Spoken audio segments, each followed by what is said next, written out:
All right, we're back. We're back. Now I'm live on YouTube and TikTok yet again. Hey, I appreciate you. So we were talking. Hey, thank you. I appreciate it. I'm gonna keep sharing as much as I can. I'm gonna keep sharing as much as I can. So is that too loud for anybody? First off, that is just artless music playing in the background and it's working. I just want to know if anybody can hear. How you doing, Paula? Let me put you up on this right quick. Hey, thank you for joining as always. Hey, I did work the train today. Oh, what's up, skate community? How you doing? Appreciate you for joining as well. Thank you, thank you. Oh yeah, hey, I'm ready to get back on those skates. My knee is feeling much better, but I got so much going on right now. Matter of fact, look, I keep them boys close by, and you know why. Skate hard and work out. I'm that guy. Oh yeah. Hey, so we're gonna be back at it again, talking about some more of this dog training stuff. But okay, thank you. I appreciate it. The music's not too loud. Is it the same way on YouTube? Because I know this mic picks up different than this one I got on my lapel. So a couple things that I brought out that I wanted to talk about. One thing that I keep getting questions about is if your dog is pulling you down the street. Now, if you wait too late to start training your dog how to walk, there are a few different options that you can get to help you with this. This is like a slip collar right here. Let me do one at a time. It's like a choker though, so you don't want to really put it on and use it too much. But see, what people don't realize about chains like this, you don't want to keep it tight on the dog's neck to where they can't breathe. Like this is what it looks like.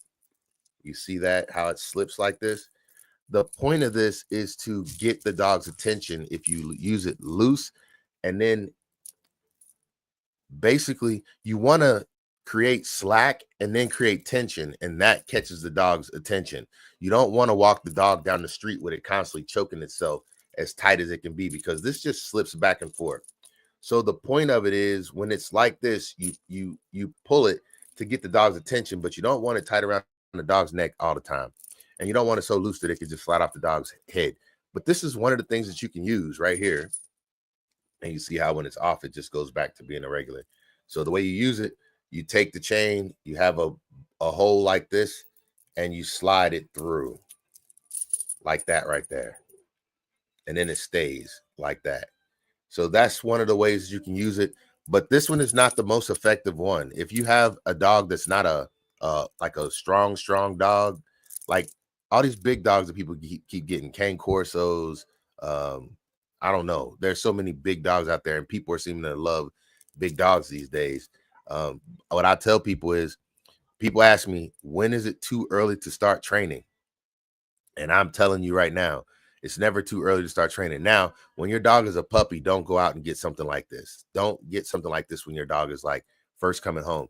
Just get a normal, like the little loose collars that you put on a little puppy or whatever. And then, like I said, and I keep saying this, connect the leash like this to it and let your dog walk around the house with that, dragging it around. This could be the first toy that they chew on. And if you look, this one was my logo's first leash right here. This was the leash I brought her home from the pound, the shelter, because my dog's she is a rescue, and you see how much damage she did to it just by chewing on it. And that's okay. That's why you get a cheap leash like this to let them do that with. So that is the first thing that I say do, is get just a regular little leash or collar that just goes around their neck. Nothing like this or metal or anything like that. Just get a simple leash to bring your dog home from wherever you're coming home from, and then get a crate. Now, when your dog gets too big, if you started too late with your training, that's when you get something like this. This is called a prong collar. Now, I want you to understand, when you get a prong collar or something like these kind of collars right here, you never put your dog in a crate with a collar like this on. Don't do it, because your dog can choke themselves to death if they get it caught on the crate. So all the metal crates and choker collars and things like that, remember, when you put your dog away or you put your dog in a crate, or when you're done working with your dog, basically after you're done walking your dog, things like this should come off. I used this in the beginning and it immediately changed how my dog walked. Like she was started out pulling a little bit and then she stopped immediately because these just don't feel good.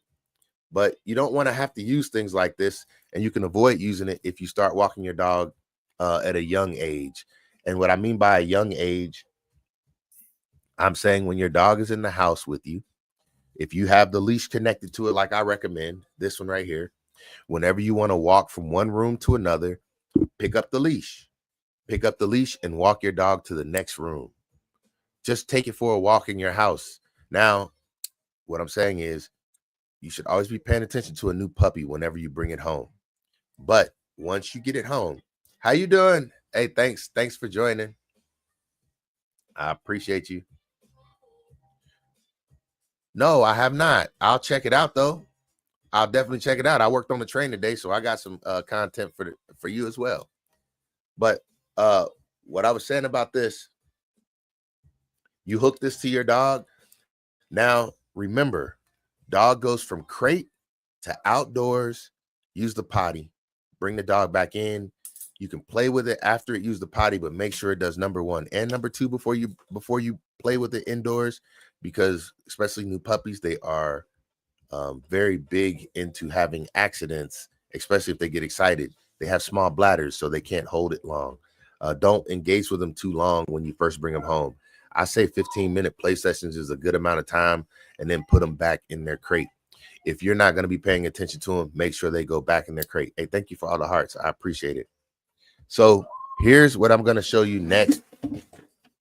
This is a crate that is like the perfect size for most dogs if they're like 8 weeks old, something like that. But you will need a bigger one sooner than later. This crate right here, it's just a little hand crate. I actually use this one for guinea pigs as well, so to bring them home from the store. So this is what I'm here to show though. This is the leash that you have connected to your dog when you're walking around in your house. And what you do after you put your dog away in the crate, you just take it and you clip it to the front of the crate like this and you leave it there. This is for several reasons, 2 reasons at least. One, so the dog gets familiar with seeing the leash and they just know it's like their tail. It goes everywhere with them. 2, it's so you do not lose your leash. A lot of people misplace their leash because when they're done, they just take it and put it somewhere else. But this is good for keeping track of it. And I'm saying as soon as you're ready to get your dog out, you take this off. Now, I recommend wait until your dog calms down before you let it out. Like, don't let your dog out excited because you might have him running off or whatever. And it don't take long. It don't take long for him to get used to this process. But let him calm down before you just rush him out. Like, people will run home and be like, oh, let me hurry up and get you out. If your dog is barking and making a whole lot of whimpering noises, just sit there and tell him to be calm. You can say whatever you want to him, but just kind of calm them down. Once they calm down, then you open it up. If they come busting out the gate, close the door back on them. Just close it. And just keep doing that over and over. They will pick it up. What you're going to get them to pick up is don't come busting out as soon as I let you out. This is the same thing as threshold training. So my dog right now, her crate door is open. She will not exit her crate until I tell her to leave her crate. This is part of teaching your dog patience. It's the same thing if you saw my videos today about telling my dog not to eat food, to pick up her bone, then she'll get her bone and bring it to me, and then she'll go back for her food. If you teach your dog patience at an early age, it will benefit you. That is what I'm talking about using this leash. This leash helps develop patience. The crate helps develop patience. And that's what you need to do with a dog when you first bring it home. It doesn't matter how old your dog is. As soon as you get your dog home, you can start working on patience training. That is, patience training. I might just be making that word up right now, but basically you're teaching your dog to wait on you. So when you're going to let your dog out the crate, make them calm down before they come out the crate. Once they come out the crate, the first thing you do is hook this on the little leash that they have on their neck. The cheapest leash you could, or collar you could find to start off with. It's just one that's made out of the same kind of material would be great. And then you just click it onto your dog and you use this leash to hurry up and get them outside. You walk them, even if you have to drag them. Don't pick them up though. Let them do the work, but get them outside as fast as possible because they might have an accident if you don't. So crate, outside, potty. Then you can come inside if you want to play a little bit with your dog. Try and keep the playing to about 15 minutes. Put them away.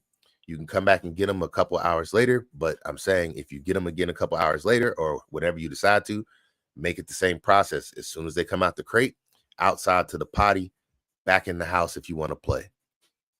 Potty first, though, every single time. Even for my dog now, as soon as I get her out the crate, my dog is 2 years old. As soon as I get her out the crate, we go outside to the potty. Then we come in and we do whatever we're going to do. We don't go I don't go training. I don't go feeding. I don't do anything until after she has the potty. And when you have your dog out, like my routine is always potty before we come back in the house, period. It doesn't matter how long we've been outside. I always take her to the potty before we come back in the house. Just make that a routine. Potty, back in the house. Potty, back in the house. When they're young, potty in the crate. Potty in the crate. That will save you a lot. A puppy pad. I don't recommend puppy pads. The reason why I don't recommend puppy pads, and I'm not saying that they're a bad thing. The reason I don't is because if you teach look, I guess this is what I'm saying. It's harder to break bad habits than to never let them get started. Let's say that one more time.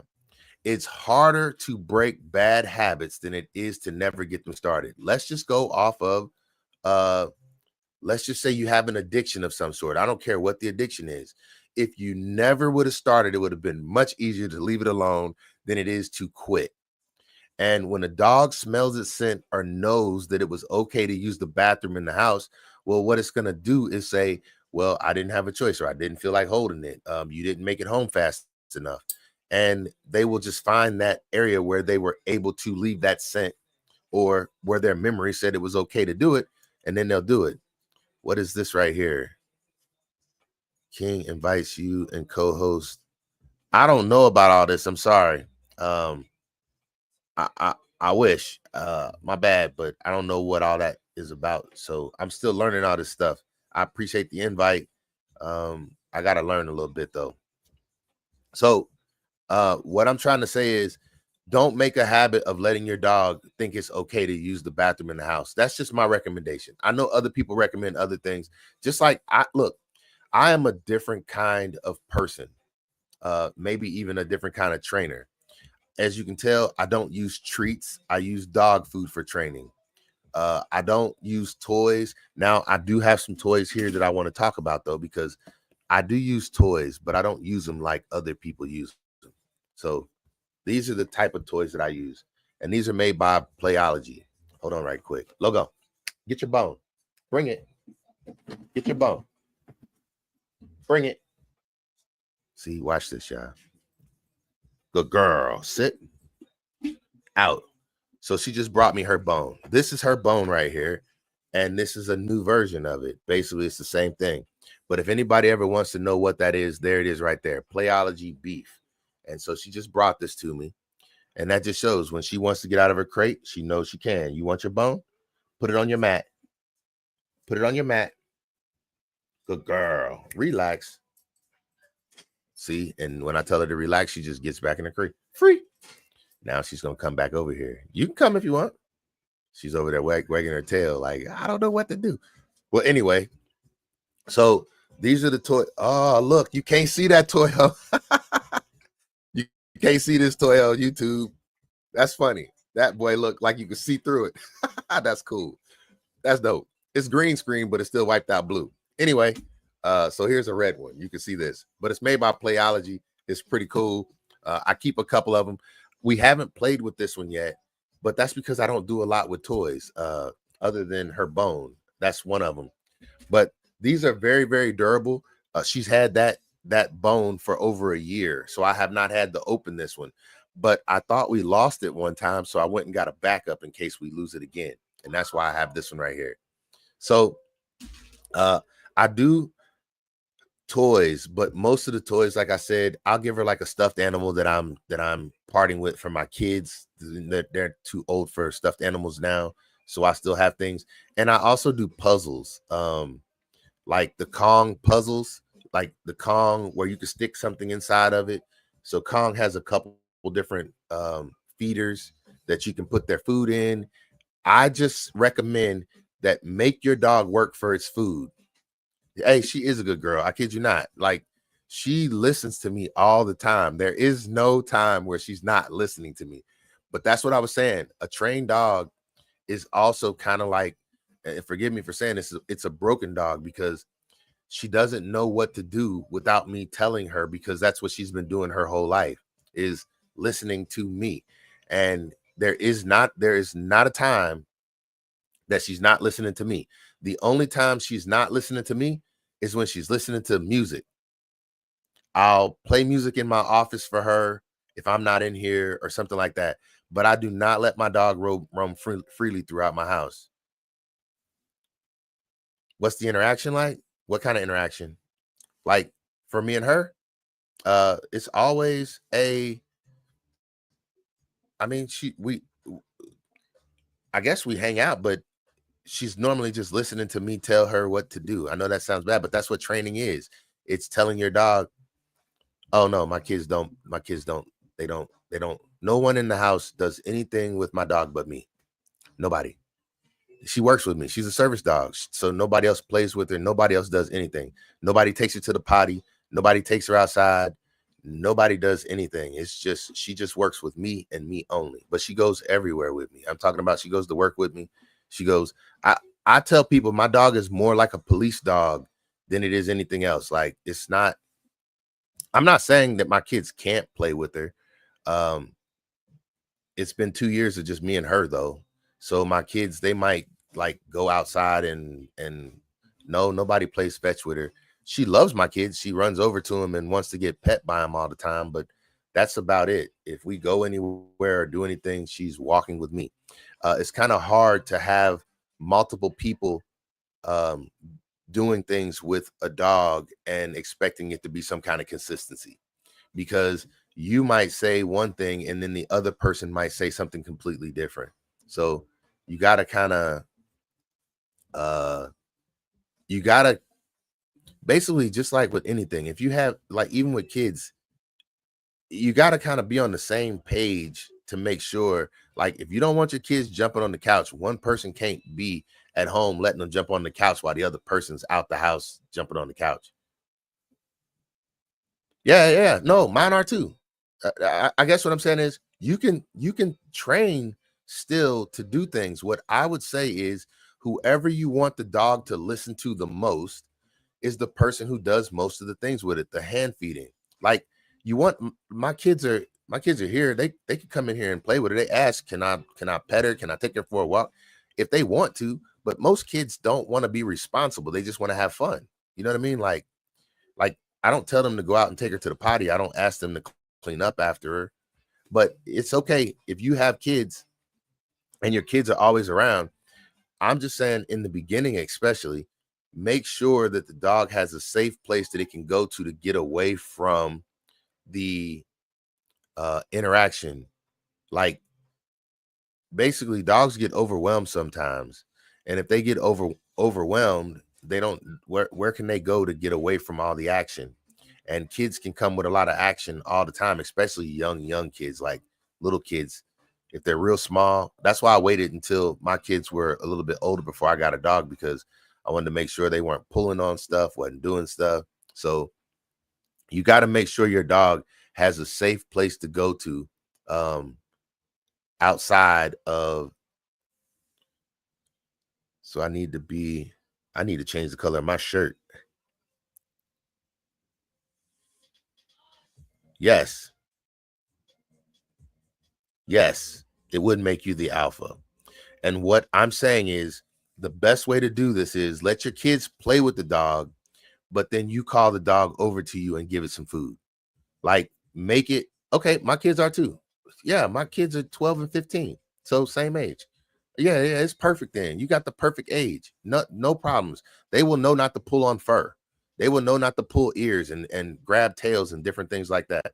So I'm saying at this time though, what I would do is I wouldn't like it. I guess it depends on what kind of dog you're trying to have. If it's a family dog, like everybody's going to be taking care of it, or is it going to be one of those things where you're telling the kids like take the dog out to the potty?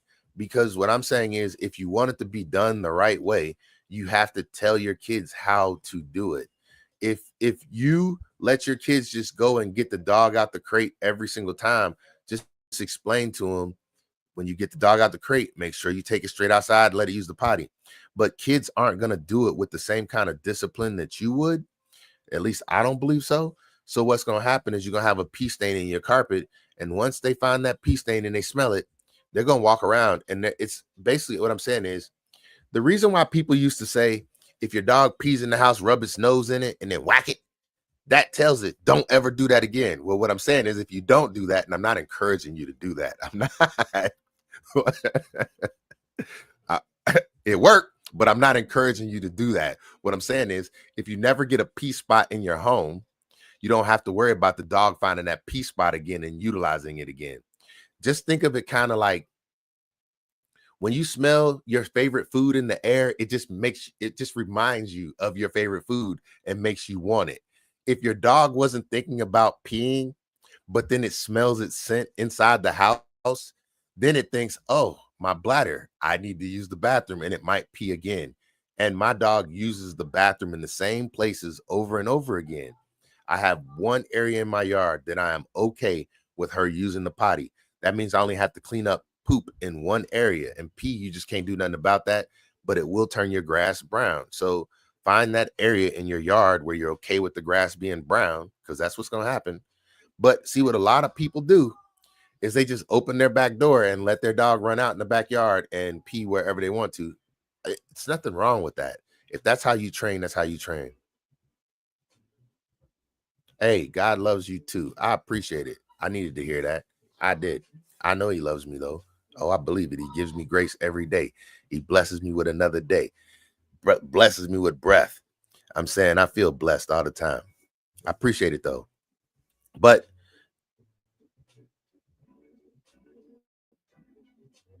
hey, thank you. Hey, y'all just so positive on here. I appreciate all this positivity. I want the best for you too. How you doing? Thank you for joining. Hey, so what I'm trying to say though, make sure you're consistent with what you do with your dog. That is the key. Consistency. It don't matter what you do. It does not matter what you do. Training is up to you. But all I recommend is you be consistent with your training. Be consistent. And it really is not training. It is simply just consistency. By the way, it's me. Hey, what's up, Austin? How you doing? I appreciate you. Thank you. Thank you. Hey, thank you, Unbothered, for all the hearts. All I'm saying though is consistency is key no matter what you do. If you wake up at the same time every day, your dog will start to program that into, okay, we wake up at this time, and next thing you know, they'll be on the way to wake you up. Stay consistent to get the prize. That's the truth. If you put consistency in your life for anything, you will see a great result. It don't matter what it is. It don't matter what it is. Be consistent in your life at anything and you will see a positive outcome. Well, if you be consistent at the wrong things, I guess you ain't gonna see a positive outcome, but you're gonna see an outcome. Ho, ho, ho, ho, ho. But consistency is key to pretty much everything, I believe, especially with training. I don't care what it is. Even the military, basic training is a consistent process. Everybody in basic training goes through the same things because they figured out a plan and they make it work.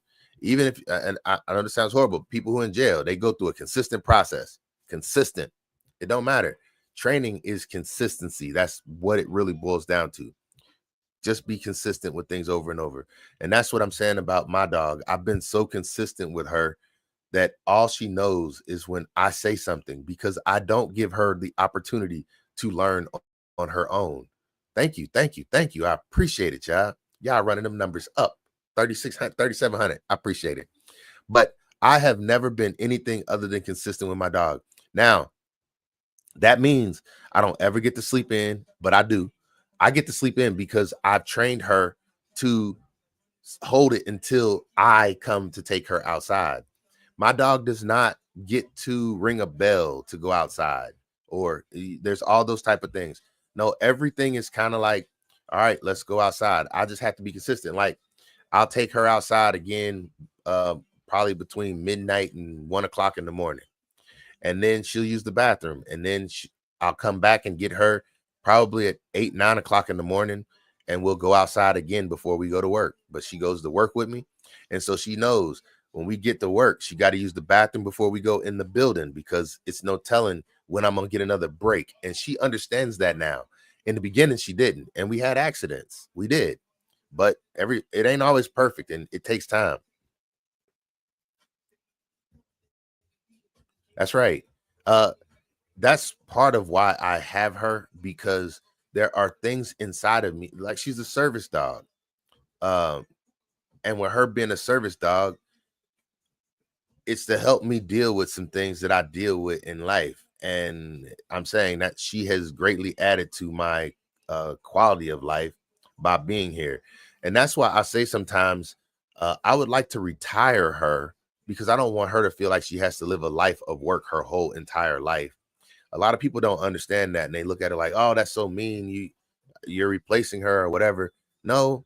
And now she believes it's fun, but when we first started, she wasn't in it. Like, she didn't understand.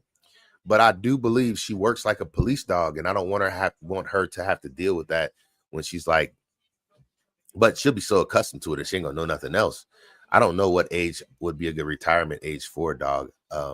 I've never put a dog through this many paces before. A lot of this stuff that we're doing now, I didn't even know was possible. But I'm gonna be honest with you, there is nothing that a dog can't do. It's how far you can push the dog, because dogs are super smart. I want to just sit here and talk about how smart dogs are. So you have dogs that work on the police force. You have dogs that do body recovery, finding, sniffing, and they can sniff carcasses in water. You have bomb sniffing dogs. You have dogs that are sniffing for drugs, airport dogs sniffing for different foods and things like that. You have service dogs, yeah, alert for diseases. You have service dogs that walk the blind, that help people do different tasks in their home. You look on social media, it don't matter where you go. You see dogs jumping up 2 and 3 stories to get a rope off of a stick and getting caught by the owner. The possibilities of what can be taught to a dog, yeah, emergency alert, it's endless. You can teach a dog just about anything. You just have to be creative enough to bring it out of the dog. And like I said yesterday, you can't keep applying the same things over and over. You have to be more creative. Let me move this over so I'm looking more at both of them at the same time. But as creative as you can be, that's how uh that's how much your dog can learn. And I'm just talking about the simple things, really. Like, to me, it's the simple stuff like sit, stay, potty training. um but I'm now starting to teach my dog, which I've been working on it for a long time, item recognition. So I was looking on YouTube, and it was this guy, he's deceased now, but him and his dog had this thing where he just played around with toys, and his dog was able to remember over 1,000 different toy names, and able to pick them out of a pile and bring them to him. A thousand different toys. He just had them on the floor. He named each one of them, and he trained his dog to pick out over 1,000 different toys. So yeah, and it don't matter what you want from your dog, you can achieve it. My dog is simply supposed to be moving around with me without any issues, and she's there to alert me, and she does that very well. I'm saying mobility and alert, and it makes it so I don't have to be on such high alert everywhere I go. So it is a great feeling. She has, like I said, brought, and another thing she's really helped me with, if I can learn how to communicate with a dog as well as I can communicate with her, then I should have no problem communicating with people. I just have to realize, and she's taught me this a lot, because when we get into that spot where we're not clicking, because you're going to run into that. You're going to try and teach your dog how to do something, and it's going to be like they're going to do the complete opposite of what you're trying to teach them. And then what do? Well, I normally blow up. And what I'm saying is I had to learn how to not blow up on her, because if you blow up, you lose all control of training. Nobody, I'm saying, if you yell at a kid, they shut down, and you might as well just stop talking because they ain't hearing you no more. Same way with a dog. If you thought you were communicating well, as soon as you lose it and you blow up, and you have to remember, they don't know how to communicate with you. You're the person who's supposed to be the intelligent one, teaching them how to communicate. You're supposed to be teaching them how to communicate. No, I don't know how to word that. To follow communication, to understand your communication. You tell them a word, you stick with that word until they show understanding. Once they show understanding, you can move on. Add another word. It's kind of, it's frustrating sometimes when they don't seem like they're getting it. What I'm saying is, it's not up to them to get it. It's up to you to get it. That is important for people to understand. If your dog don't sit when you say sit, and you raise your voice, it's not going to encourage them to sit. It's going to encourage them to shut down and not want to listen. How you doing? Thanks for joining. Hey, I appreciate everybody who's joining. I got about the same number of people on both platforms right now. I feel like I'm doing good. Oh, yeah, feeling misunderstood. Merry Christmas. Hold on. Happy Thanksgiving first. But I'll take that. Every time I lose it, training is over. And normally, when I lose it very, very much, like when I lose it to the point where things ain't getting no better and she shuts down on me completely, then what I do is I reset. We go back 2 weeks. And that's what I tell people. Whenever your dog is not performing at its best, then the best thing you can do is start back over at the beginning. Just like you're bringing the dog home from the kennel for the first time, or from the breeder, whichever one you get it from. Hey, Shaw, before the video ends, you react to my train video. What? Wait, did you just jump? Did you just jump? That's what you were saying. Ha! I didn't know that was you. Hey, thank you. You said react to your train video. Let me see if I can find you on YouTube right quick. Oh, wait. I can't hide this, because every time I go on and play somebody else's content, YouTube give me a strike. Yeah, okay. Now I know what you were saying. So you just jumped from YouTube to TikTok. Hey, I appreciate you. Thank you very much. I didn't know what you were saying, but I appreciate it. So I will do that. But let me figure out how I'm going to do that first, because every time I do anything on YouTube, what ends up happening is they just demonetize my video. And I'm trying to grow this boy, and not keep losing every time I turn it on. That's why I'm doing this with TikTok. So because TikTok just engages with me more. I'm saying I got 3 people on TikTok, but I got 6,000 hearts on TikTok. I got 4 people on YouTube, and ain't nobody said what's up to me. Not a single person on YouTube has said hi. How y'all doing? And they still ain't gonna say hi. Hey, but that's what I'm saying. All my comments and stuff seem like they just come from, but at the same time, I'm putting dog training stuff up on YouTube, on TikTok, and I'm not on YouTube, because YouTube just don't rock with my dog training. They don't. I don't get it. And see, just when I said that, 2 people just jumped out of TikTok or out of YouTube and said bye. Ain't even leave a comment. Ain't even tell me why. What I'm saying is,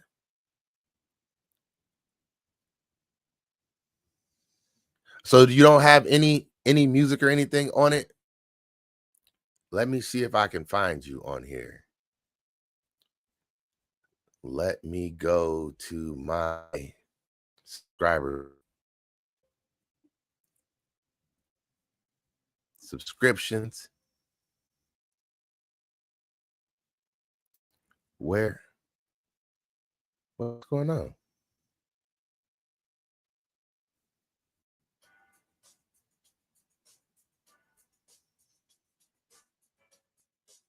I don't see it. Here we go. I got you right there. Yeah, I'll watch it right quick. Why not? Heck, oh, I did see. Okay. Yeah, you just put it up 3 hours ago. Wait. Wait.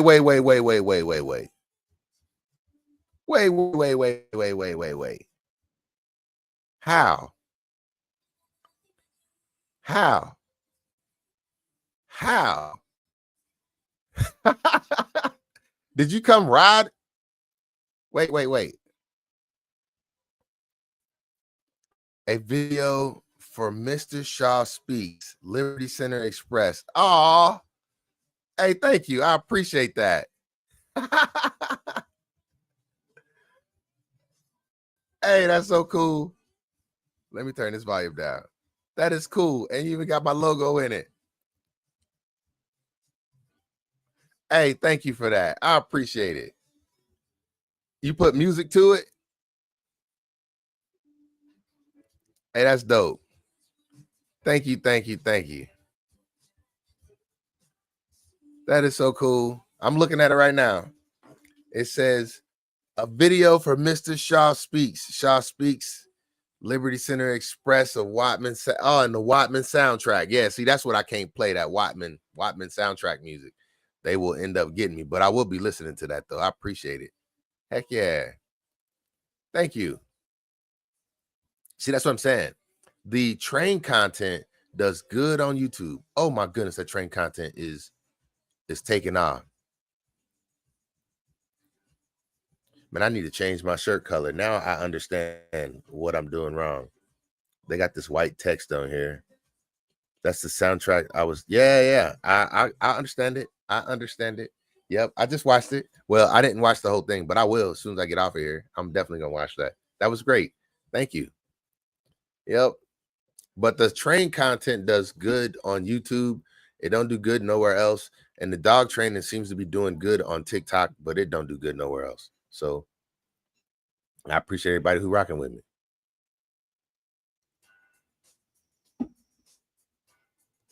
I do too. You said I appreciate truth. Me as well. That's what I appreciate myself. So how long I've been on here? 38 minutes. I try and shoot for an hour. Hey, thank you. Thank you. Love you too. Why not?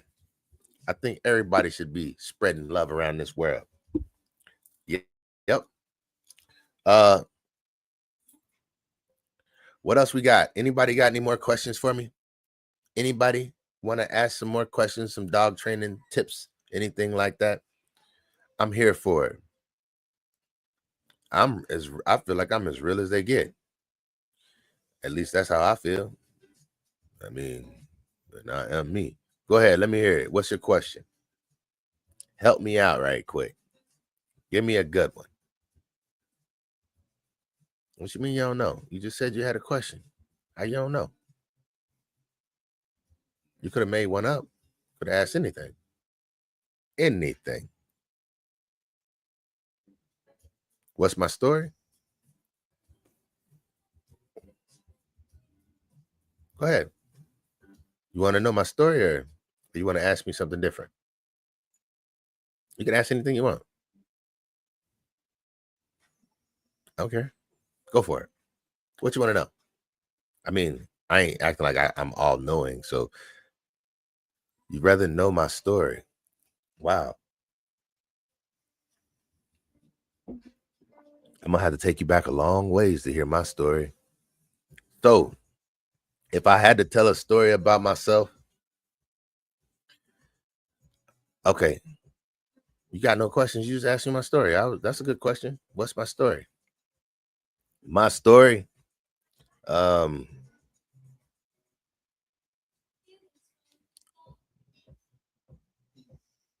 You want to know? If I had to say what my story was, I would say my journey is always a mission to find and learn something new every single day. I feel like I've been on that hunt since I was a kid. That's the only thing that I did, only thing that I've done. I'm saying I'm the one. I'm here to have some fun. I don't carry a gun. Not no more, but I got plenty, that's for sure. You want to know my story? Well, let's see. I'm me. I always have been, always will be. I'm he. That's my pronoun. So anyway, my story is literally, I try and learn something new every single day. I try to pass on positivity to others. I try to always wake up and move. One of the things that I say every day is I choose to be positive every day. No matter how hard life is, no matter what comes at me, I always try my best. What if you really thought deeper, though? What you mean? Thought deeper about my story? About my story? Oh man, my story is deep. How deep you want to go? It's like you want to go into you want to be my psychiatrist? We could talk. Come on. No, as deep as I can. Austin, train would arrive in the plaza.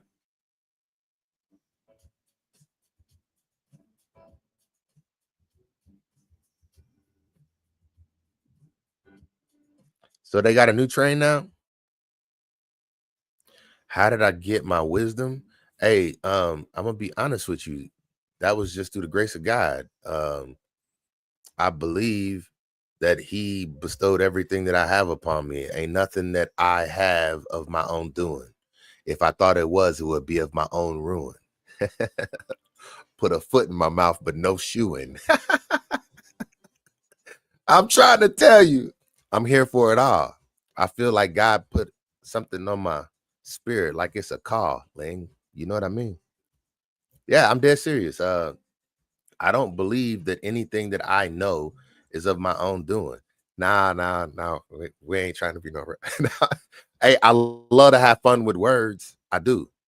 I love playing with words. That's one reason why I love learning something new every single day. If I can learn a word or it don't matter. I I feel like I didn't do look, I don't have many days that I don't learn something new. I don't see how that's possible. Um, I strive for that every single day, even if it's on accident. I'm gonna learn something new. Eh, That's where wisdom come from, is just living life, and I apply pressure on life every single day. The same way y'all see me working with my dog, I'm saying I do the same thing for myself. Yeah, words are beautiful. What doesn't exist? I don't understand. I don't know. All I know is uh, I believe that I am not here of my own doing. I know that.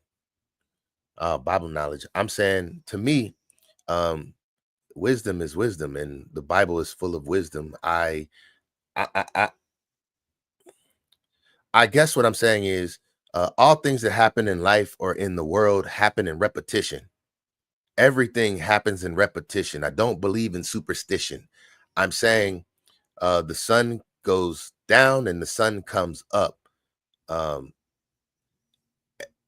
the things that are in the Bible, they still apply to what goes on today, and it don't even change in the kind of way. I'm saying uh, I believe that you can just walk out into nature and see the things that basically. So let's just go back to dog training right quick, because I like to talk about things in a way that's provable, that removes the, like, I like to have conversation in ways that the scientist and the biblical person can sit and have discussion eye to eye. There's no reason for anything other than that. If somebody ain't a believer, I'm saying I can still sit down and have a conversation with them, because facts are provable. What I'm saying is the laws of nature, they're provable. You don't have to believe in certain things to see that certain things really do exist. That's all I'm saying. You struggling with day-to-day life. Well, let's just say this, and I don't know your situation, but what I will say is one big part of life is the perspective in which you take upon it. If you think that things are going to be hard, they're going to be harder. If you, I understand that's easier said than done, but what I'm saying is if you get up here, I want to share something with you.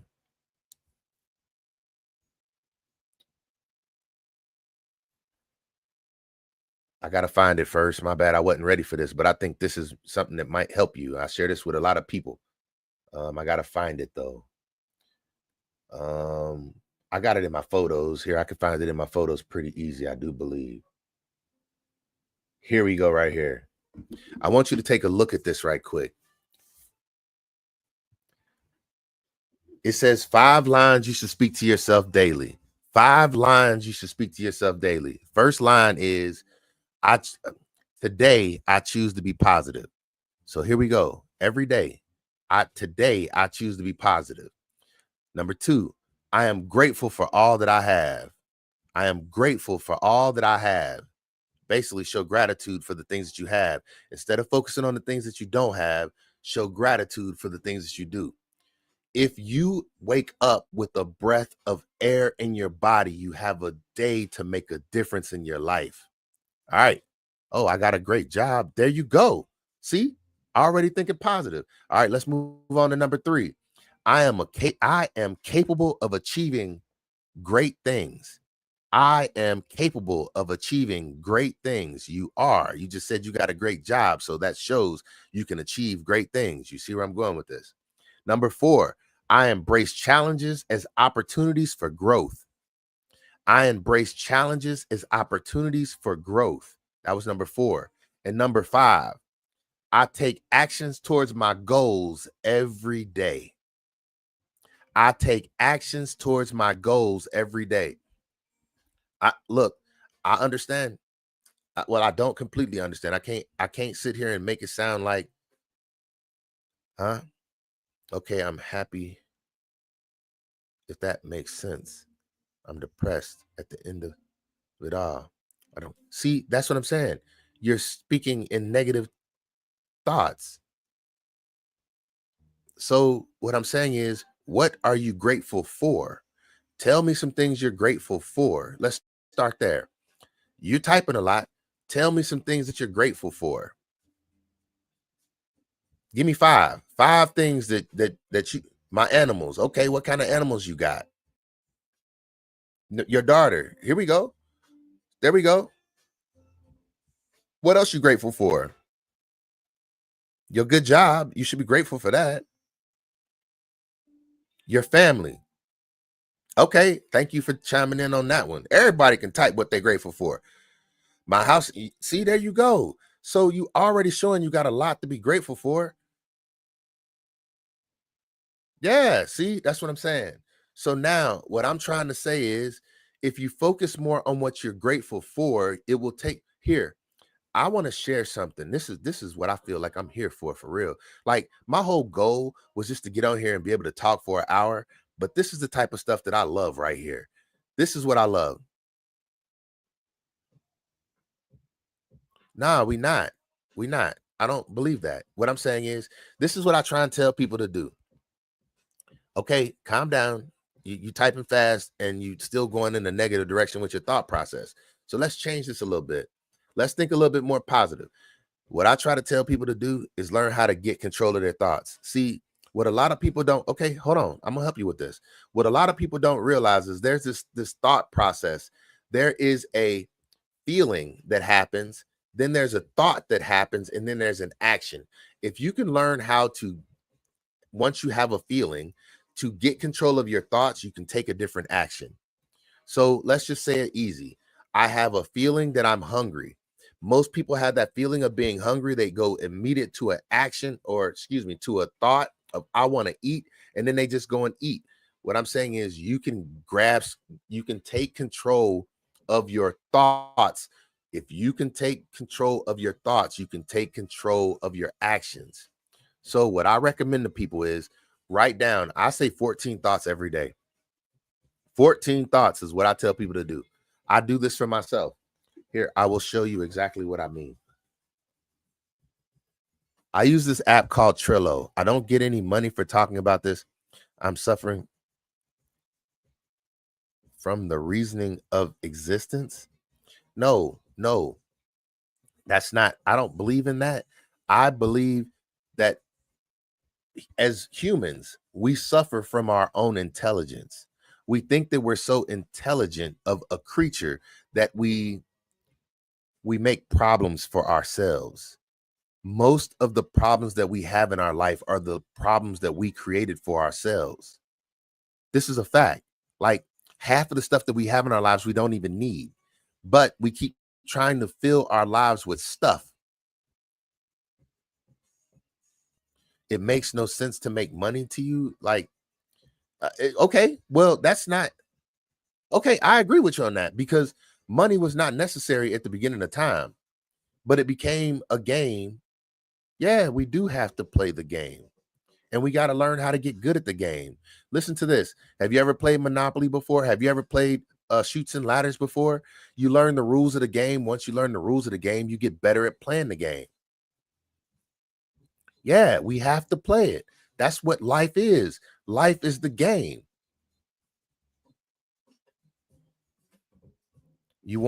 I want one, beat the game. What do you mean? What do you mean? This is not a game you can beat. This is a different kind of game. Life ain't that kind of game. You don't beat life. You don't beat life. You learn to enjoy it. You learn how to maneuver through it. There's no beating the game. Okay, tell me how you beat the game. Okay, tell me how you beat the game. I would like to know. You keep saying yes, I can. Yes, I can. I'm happy you're being positive now. I'm happy. That's a positive perspective. Yes, I can. 11-11. That's pretty cool.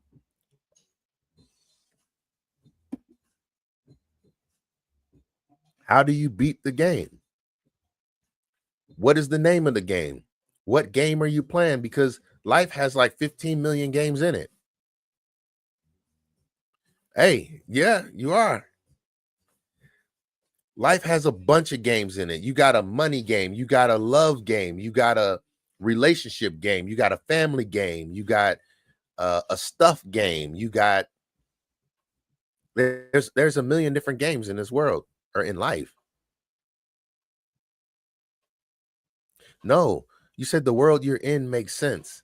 No, it doesn't make sense because I don't get everything that I want out of this life either. Well, let me just say this. I also believe in therapy. I do it for myself. I kid you not. I see a therapist several times, well, at least 2 times a month. And I recommend it if you have a problem with look, if you want to get anything done fast, okay. Um you sound like you got your mind made up and ain't nothing I'm gonna say gonna fix it. And I'm not the person who's an expert at that type of thing. So what I would say, you know, answers. What I would say is you got to start trying to move in a positive direction. Sounds like you want to be in a negative direction. I do know it's a game. I understand it's a game, and I'm trying my best to learn the rules of the game every day. That is what I'm trying to do. That is why I always try to learn something new. What do you mean? Why do I play? Because I'm grateful for every day. I'm grateful for every opportunity. I wake up and look at every day like it's Christmas. Every day. What do you have for me today? What can I learn today? If I have air in my lungs, I'm going to make the most of it. That's why I play the game. I ain't playing the same game as everybody else. I don't care about other people's games. I make up my own games. What I'm saying is my game is trying to search for knowledge. Why am I grateful? What do you mean? I'm grateful for opportunities. Look, I done had several hardships in my life. I'm in the military. Well, was in the military. I'm retired Air Force. I lost my father at an early age. Like I've been through a whole lot of hardships, whole lot of hardships. But what I'm saying is, If you focus on the hardships and that's all you focus on, you go turn around and focus on something positive. You will start to see more positive in your life. I'm trying to give you advice, at least a little bit. I'm not a specialist in this. Only thing I can do is just share the things that I learned from therapy and the things that I've learned by trying to improve my health. We'll see who again. I, I don't worry about stuff like that. I don't worry about stuff like that. What I'm saying is the circle of life is we are born, we live, and then we part our ways. It don't matter how that goes. I don't think you're arguing. I don't think you're arguing. I don't feel that at all. I guess what I'm saying is you have to ask yourself if you like being in the rut that you're in. And what I'm saying is if you don't, then you can make a change by trying to just look at something for being positive. No, I don't feel like you are. I don't feel like you are. I'm trying to give you helpful tips on I don't get it. I don't get it. Uh you want to talk about this? We can talk about this. I'm trying to tell you some things that can help. But if you feel like there is no help, I'm saying you're not happy with the program. Well, what I'm saying is, have you ever thought you might have the power to control the program? Start figuring out what you want out of life. Make some goals for yourself and start working towards them. Make a goal, work towards it. Figure out what you want out of life and stop letting other people tell you what's supposed to be coming out of life. I don't have anybody else. What somebody else wants in life is not what I want in life, so I don't look to them.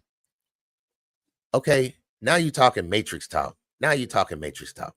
That's matrix talk. We're in a simulation. What I'm saying is my life feels real to me, and I feel very much in control of it. I feel in control of it.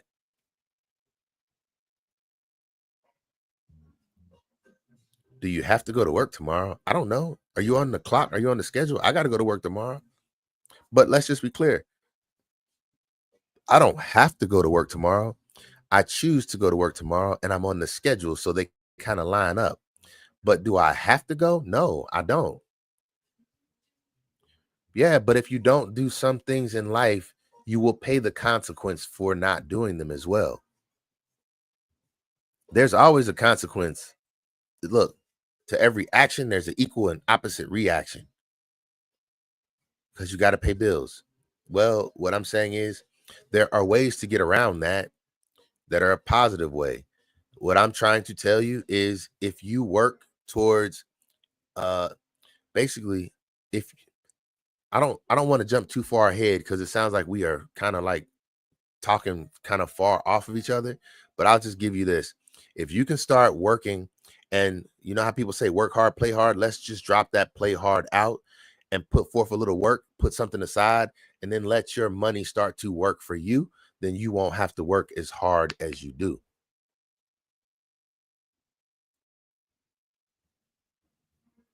Okay. Okay. I hear you. But if you're gonna just be making statements like that, I want you to prove it to me in fact, because I'm always willing to learn. See, that's what I just said in the beginning. So for you just to say it's all not real, it's all made up, I'm saying just start proving it to me. A promise don't prove nothing. Promises don't prove anything. I'm saying I can walk outside and knock on a tree and I can tell you that tree is real. If it's just a game, what do you win as the outcome of the game? Do you win the game? Who wins the game? Who wins the game? Whenever a race happens, people win the race. If it's just a game, who is going to win the game?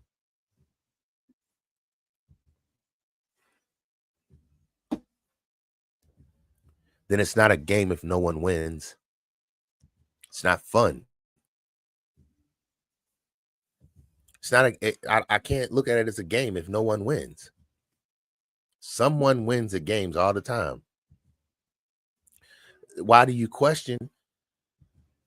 Well, to me, the elites, well, what I'm saying is what separates you from an elite person? There's a good question. What separates you from an elite person? Exactly. So if nothing separates you from an elite person, then why can't you win? You just answered my question. There is no such thing as an elite. A person who is elite had to get to an elite. You're far past them. Okay, now you just throwing me all over the place with your conversation. I'm gonna be honest with you. It feel like you just want to type to play games with my head now. I'm saying I asked you what separates you from them. You said nothing, and then you said you're far past them. So whatever distance you are far past them is what separates. You get where I'm coming from. If nothing separates you from them, then you can't be far past, just like they can't be far past you. When nothing separates, they're together like this. When something separates, it's this far apart. I'm saying what separates you from the elites? You said nothing. That means this is the same. Then you said you're far past. That means you're up here and you're saying they're down here now.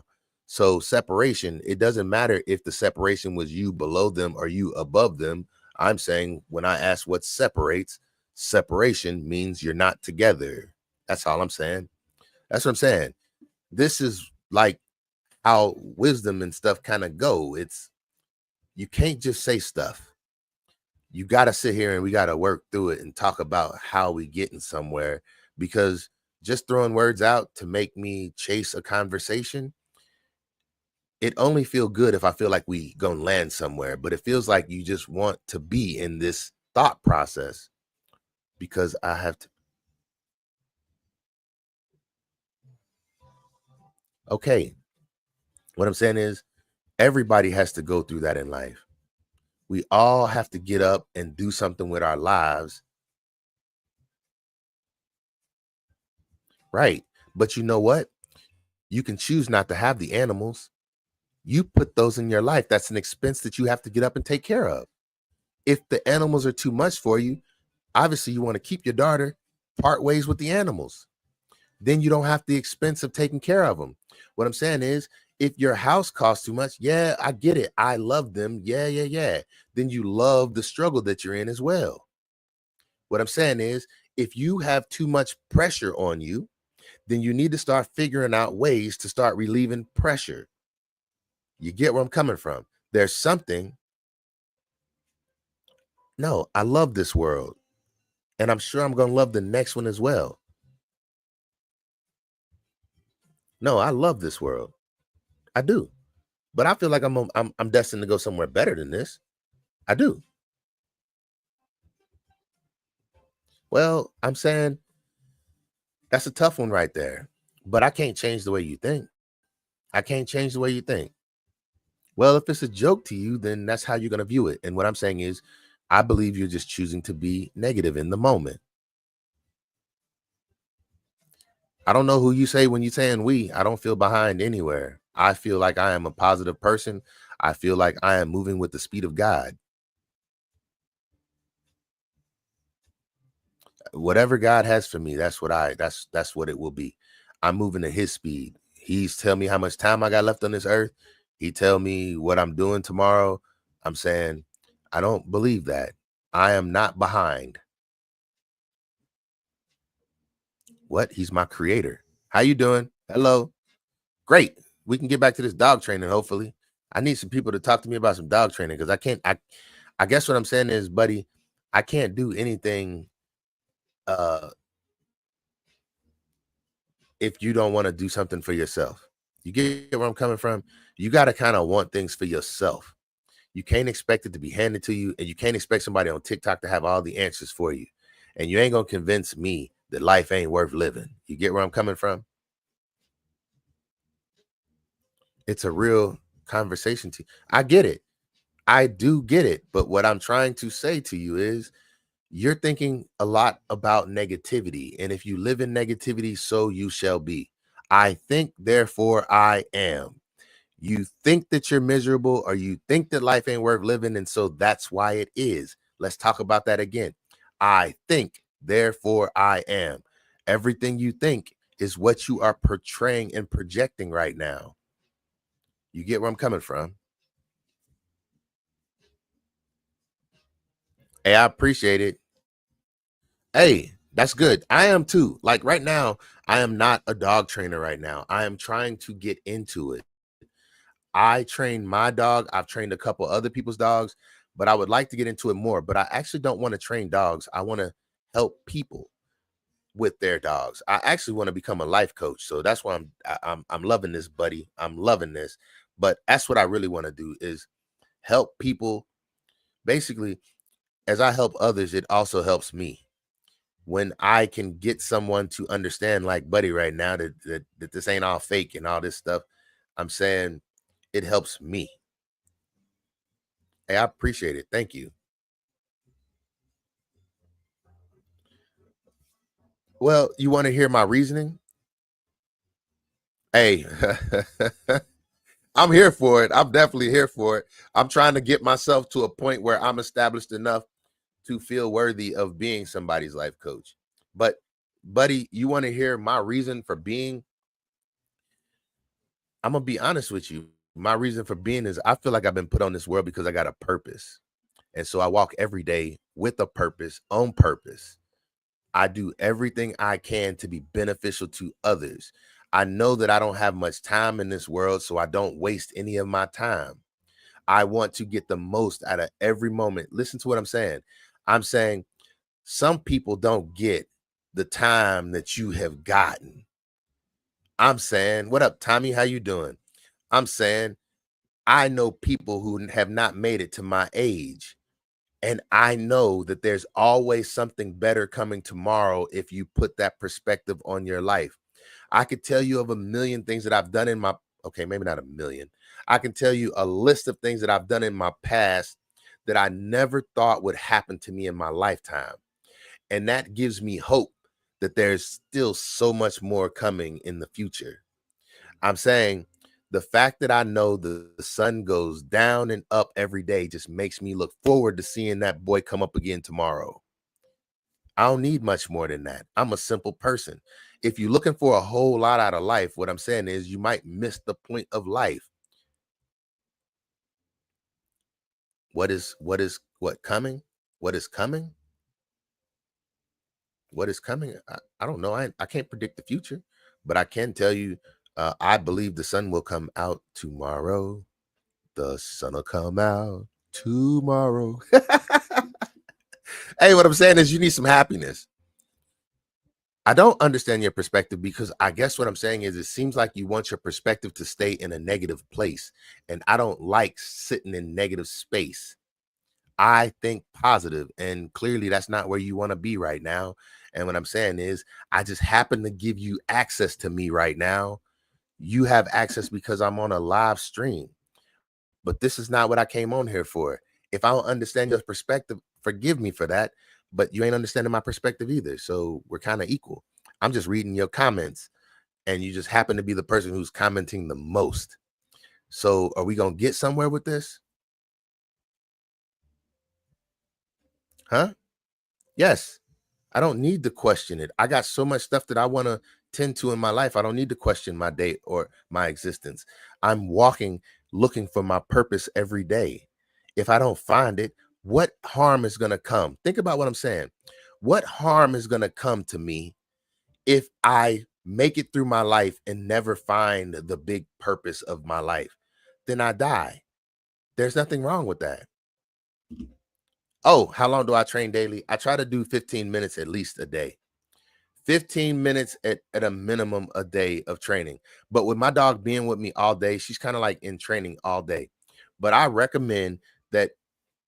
So in the beginning, I always say 15 minutes of training to start with. Like when it's a puppy, that's what I tell people with the whole taking the dog outside, bringing them in 15 minutes. Don't overexert them. Put them in their crate. Let them be. Bring them back outside. I like doing 15-minute intervals, but sometimes me and my dog will go outside and we will work for an hour. Now, that won't be hard training of focus like sit, stay, sit, stay. When you start to lose your dog's interest, then you need to shift focus, but you can do it as long as you want to. Like I said, my dog is with me all day. If I got to work an 8-hour shift, which I do a lot of days, I'm saying uh I'll be in the barbershop. basically wherever we go, she's still learning. And training specifically, if you're doing feedings, I'm saying your feedings should really not take longer than a half an hour, like to feed your dog. In my lifetime, I'm questioning a lot of the day-to-day existence. Well, you just said you have kids, so you really shouldn't be questioning that much. Right now, your existence is for your kids.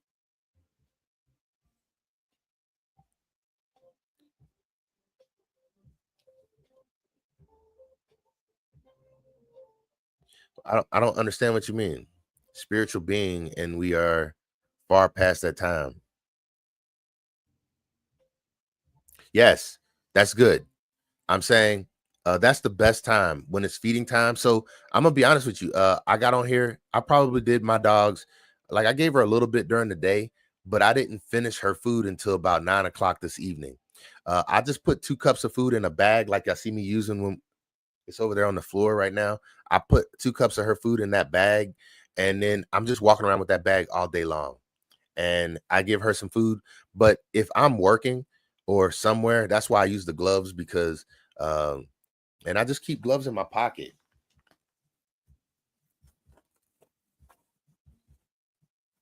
I just keep some spare gloves in my pocket. And whenever I have time to feed her, because a lot of times I don't have an opportunity to go to the restroom and wash my hands. If like basically what I'm saying is me and my dog are on the go all the time. We're always on the go. So feeding her is kind of like I don't want to do it first thing in the morning because I don't want her to have a full stomach and then I get somewhere and she can't go to the restroom. So that's why I do it the way that I do it. Yeah, what I'm saying is anywhere you take your dog, like I encourage people, don't just train your dog at home. Take your dog with you to stores. Go to pet-friendly stores, dog-friendly stores like Home Depot, uh, maybe Lowe's, I think they are, Bass Pro Shop, Tractor Supply, um, any of those kind of stores are places you can go with your dog. And the good thing about that is how you work on your distraction training. So how I started my dog's distraction training, I had ducks for a while, and my ducks were good distraction trainers for my dog because she really wanted to go after those ducks, but she had to focus on me. And using that food to feed her will make it so, or your dog, so she pays attention to you. And I'm saying, make your dog good and hungry before you go out and start hand feeding. Make your dog good and hungry before you go to the store.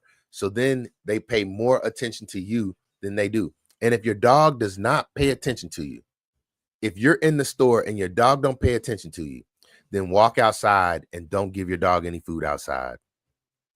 Just stand outside the store and make your dog behave. And then when your dog calms down, walk back in the store. And what you'll teach your dog is and this is how training works. If you listen, you get a reward. If you don't listen, you get punishment.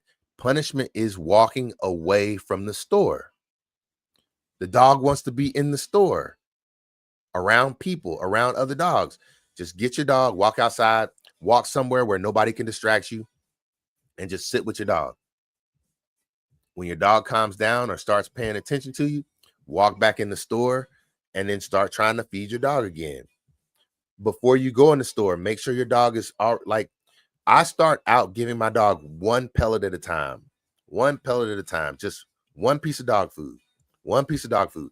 And what that is kind of like priming the system. That's what I call it, priming the system. Once she starts realizing, ooh, I want more of those, then she starts to pay attention better. If she don't take one, she's not listening.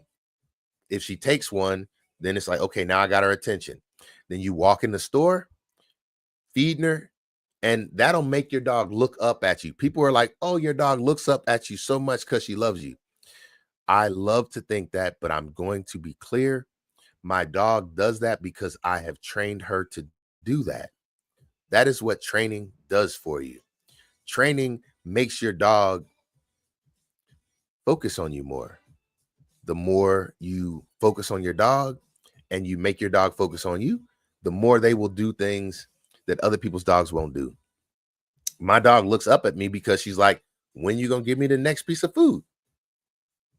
That ain't about love. That's about the food. I love that everybody thinks that it is. I'm saying I think my dog loves me. I think she does. But what I'm saying is it's more training. I make my dog stare me in the eyes. When I say focus, it's locked in. And I do not stop staring her down until she has perfect attention. I say focus or I say pay attention. And when I say pay attention, she just stop and she look up at me and I just stare her in the eyes. And that's that look of you better get your stuff together because I ain't playing. Like we conducting real business. I think that people just see me feeding her and think that we're just doing this for party tricks. What I'm saying is this is me teaching her mobility. When we go to a hospital, she's still with me. When we get on I don't care what it is, she goes everywhere with me. Right. And that's what I mean. I give her that stare down, like pay attention.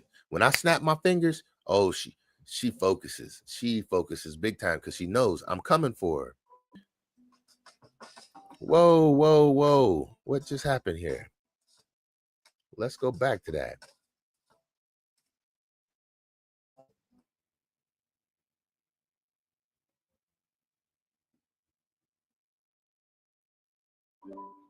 There we go. Now why my music stopped? I like that music playing in the background. That's the first time I done that. So yeah, let me know what y'all think about it. Kind of low. There we go. There we go. So yeah, you can get both of your dogs like that if you just work hard on hand feeding. And I'm gonna be honest, it's not hard to hand feed. One thing you can do for hand feeding, like literally, I could get my dog right now to come over here and just put her head in my lap, and I could just be giving her a piece of food every so often. The great thing about hand feeding is you teach your dog. Yeah, this is what I'm saying. None of this stuff happens overnight. So let me read your comments so other people can hear it because I'm actually on both platforms right now. So you said you're working on the pro. Oh, well, I'm a work. Yeah, yeah, you're right. Work in progress. So that's how this whole thing works. You give them uh, uh, one piece of food, and when you give them that one piece of food, you make them wait, and then you give them another piece of food. You make them wait. If your dog starts pushing you with the nose or something like that, you stop. Don't give them no more food because it's not about getting bullied here. I'm the one in control. You don't get food until I say you get food. So you're sitting there, you're doing what you want to do, but your dog is sitting there focused on you because he wants another piece of food, and you're just sitting there like this. You got the food in your hands. I tell people when you really first start, place your dog on like a stump or a chair. Get your dog to sit up on a chair, and then you hold your arms out as far as you can, and you make the dog focus on you, not on your hands. And then you can have food in both hands. You do like this. Wait until the dog looks straight at you. Once the dog looks straight at you, you say yes, and then you give it some food. Yes, and you give it some food. Yes, and you give it some food. But always like let's just say for the sake of this that I'm the dog. And I'm looking off like this right here. And I look back at you. Yes, as soon as he makes eye contact. Yes, here's a piece of food. After you say yes or you use a clicker, I use a clicker too sometimes. I don't have it now, but she understands the clicking sound. You use a clicker or you use the yes word or whatever word you want to mark it with, but you mark the timing of them doing the proper thing. Because what'll happen is your dog will be like, well, she gave me a piece of food, but what did I do? What did I do? And then she'll look back. Yes. It's like, whoa, every time I look, it's like I get hit with a yes or a click. And they'll start to realize, like, oh, it's when I look at them. And then it's like, well, stop looking away from me. And once you get them to lock on you, it's like strictly focused. And it's yes, yes, yes, good girl. Yes, good boy, whatever it is. I got a girl, so that's why I say good girl. But you just keep on giving it to them. And when they're doing what you want them to do, you say yes and you give them food. Yes, give them something to eat. Yes, and reward them. But I do not use treats. until they lose focus. So that depends on how old your dog is. If your dog is a puppy, a new puppy, you'll probably lose their focus very, very quickly. I have worked my logo up to I can focus on any task that we do for at least an hour. I can make her sit and stay in one place for at least an hour easily, sometimes longer than that, but no problems. Who is that right there? Let's see. Hey, I don't know about that. I'm sorry. If I knew who you were, I would. If you were talking to me about dog training or asking me some questions, I would do it. But I'm not here to battle right now, so it's got to be some dog training type stuff. Hey, from Nebraska, how you doing? How are you? Positive vibes and support. I appreciate it. That's how we work on. Oh, a command. How long do I work on a command for? Is that what you're asking me? How long do I work on a command? I work on a command until I see good understanding of it. So what I do, if I'm working on, let's just say sit. Hey, how you doing, Queen? If you say sit, then what you do is you have to work on sit. I appreciate the love. Thank you. Thank you. You work on sit in the house, and then you take them outside. You work on sit outside. Then you go in your backyard. So your front yard, you work on sit. In your backyard, you work on sit. And you keep on working on it until to go get something. Well, I guess what I'm saying is you work on it until you get frustrated. And as soon as you get frustrated, you shut it down. As soon as you get frustrated, you shut it down. That's it. If you're getting frustrated with the way things are going, that's when you know it's time to quit. Ow, something happened to my elbow. That's when it's time to quit. I don't care what it is. As soon as you get frustrated, let's call it quits.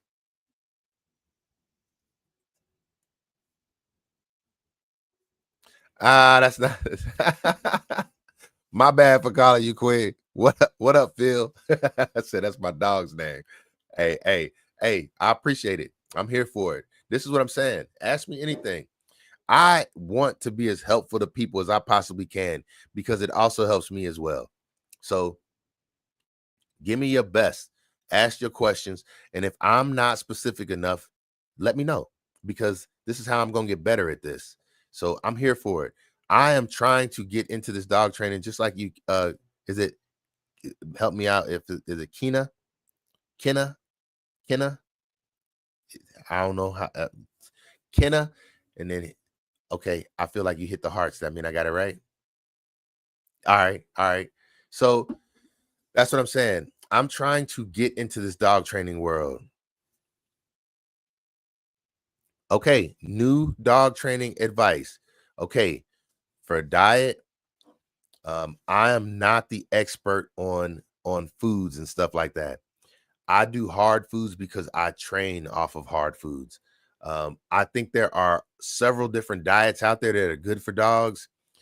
I am not an expert on it. My dog is a rescue, and with my dog being a rescue, I set a standard kind of like, well, you had nothing before you came to me. So anything that I do for you with consistency should be good. The brand of food. Oh, you're talking about science. Oh, I don't know. Science diet. I want to say that's one of the, I'm not sure. This is what I will say. Don't get any dog foods that don't have meat as the first three ingredients. Like don't buy food. Basically, what I mean by this is if you get dog foods that have a lot of filler in it, like wheats and things like that, then you'll just be cleaning up a whole lot of poop and your dog will not be getting a whole lot of nourishment. Like filler foods will just have large piles of poop in your yard. That's it. If you buy cheap brand foods, and when I say cheap brand, I don't mean low cost. That's not what I mean when I mean cheap. What I mean when I say cheap is foods that have vegetarian type stuff at the top of your dog's diet. It should be meat. The first three things should have some kind of meat in them. If it says any other filler, then okay, yeah. See, I'm gonna be honest with you. I don't know dog foods. I did not do a lot of investing into um checking out a whole bunch of different dog foods. I found one that I liked and I've stuck with it and I don't change it. I am a consistent person. My dog eats the same things over and over every day. I don't think that there's a problem in that. So, what I'm trying to say is thank you for the share. I appreciate that. What I'm trying to say is find a good food that you're happy with, staying consistent with. Because one thing that can happen to dogs is when you change their diet, especially if you do it abruptly, you can also change their digestive system and make them have loose bowels at the wrong time. And it's hard for them. Like if your dog has loose bowels, then it's harder for them to, okay, your dog has allergies. Okay, there's one reason. I do believe from what I've been told. Now, I have never experienced this, but they say that pit bull breeds also often have hot spots from chicken, from foods with chicken in them. So I do not give my dog any chicken foods. If I ever offer her something with chicken, she just turns it away because she's so used to not having chicken. So pit bull breeds, they say stay away from chicken foods because it can cause hot spots. And I think that's just like patches and itchy skin and like ashiness, like dandruff. Now, when I was feeding my dog peanut butter, because I would fill Kongs up with peanut butter for her, she loves peanut butter. But the downside to it is she would get real ashy, like flaky when I used to give her that. So I stopped giving her peanut butter. Um, right now, all she gets is salmon dog food from It's Kirkland brand salmon. I buy it in a large bag. I keep it in one of those containers that keeps everything airtight, and that's how I feed her. I just give her 2 cups of food. I put them in a bag and I hand feed. That's one reason why I don't do wet foods, because it would be hard to hand feed. Now, I'm saying you can hand feed wet foods. Uh, some people like to do um, meat diets for their dog. Nothing wrong with that. I, I'm just not that type of person. I'm gonna be honest. I'm not into spending a whole lot of money on my dog. Like I'm not, and my dog is a tax write-off, so it wouldn't hurt me if I spent a whole lot of money on her, but I'm not the type of person that's just gonna go out and just be spending a bunch of money. Like, I guess I try to keep my dog as much like a dog or a wild animal as possible. I think that that's what makes them happy when they get to be who they are. It's the same way for us as people. A lot of the problems that we have in life right now is because we're losing our purpose. Like we're losing our purpose. We don't have to get up and hunt for our food. And so now we have to figure out what to do with all this extra time that we have. And that is what is driving people crazy, because they don't have to get up and do anything. Food just comes to your door. You don't even got to go to the grocery store no more. It's kind of one of those, what do I do now? That's why I'm on this live stream. I got all this free time, but I guarantee if I would have had to get up and go for a hunt this morning to find my food, I probably would be dead tired and sleep, because I know I got to get up early and go hunt tomorrow. We don't have to do that no more. And so that's what I was saying to that other person who was on here. A lot of our problems are because of our own intelligence. We think we're smarter than nature. And so we cause ourselves problems. Dogs don't have those problems. You don't see dogs out harming themselves, jumping off of cliffs. No, they know they ain't gonna make it if they just don't get up a couple days and go find something to eat. You ain't got to jump off a cliff if you just want to be lazy and sit around for about 7-8 days with no food in your belly. You'll get the same result. They got to get up and get it every day, and that's the difference between us and them.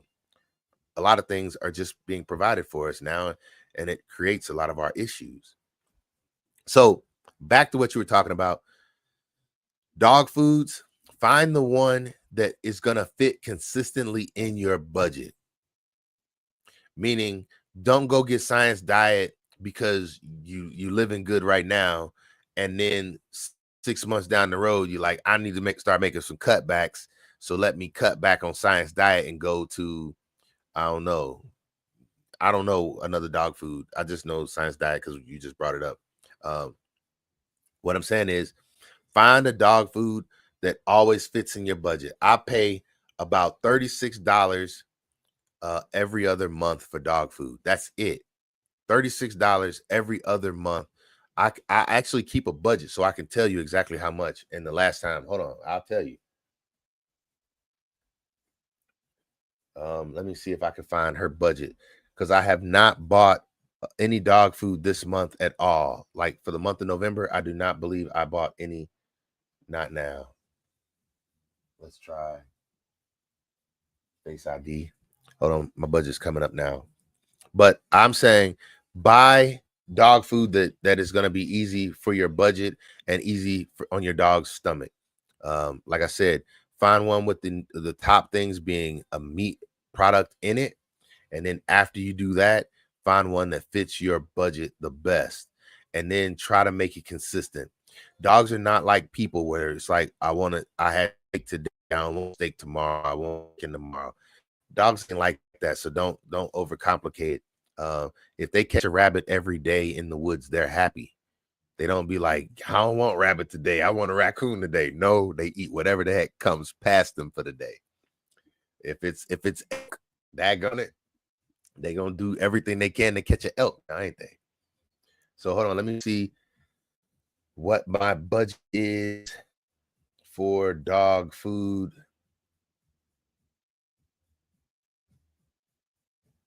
No, I did not buy any dog food in the month of November. And I still got a ton of it, but I only feed 2 cups a day. I only feed 2 cups a day. So dog food, like I get I want to say a 50-pound bag. It's like 40, 50 pounds. Maybe not that, I think it's probably 40 pounds. I could tell you, it's Kirkland. I could look it up. Oh, I'm sorry, I'm in the wrong place. This is where I get her dog food. So I did not get any dog food in the month of October.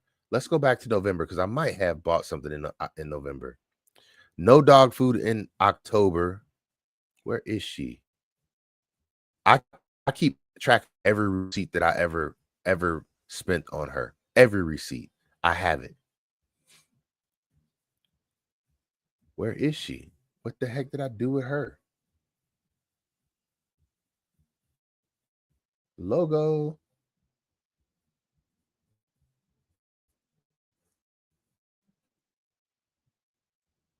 I'm sorry, I'm sitting here looking for something, and bank fees, inspections. Let's go here.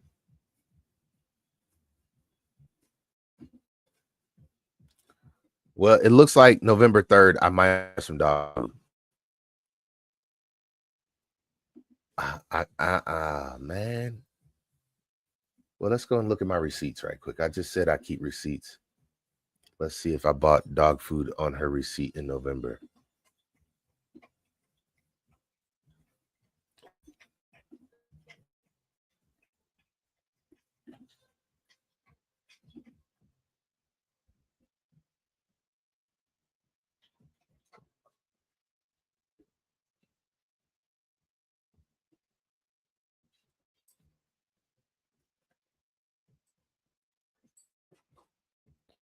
Oh, dang, I went way far.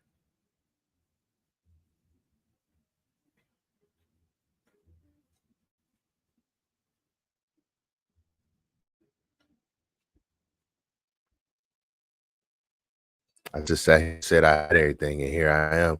Can't find it. How long did it take you to get your dog to listen to the basic commands or to learn the basic commands? Okay, so let's talk about that.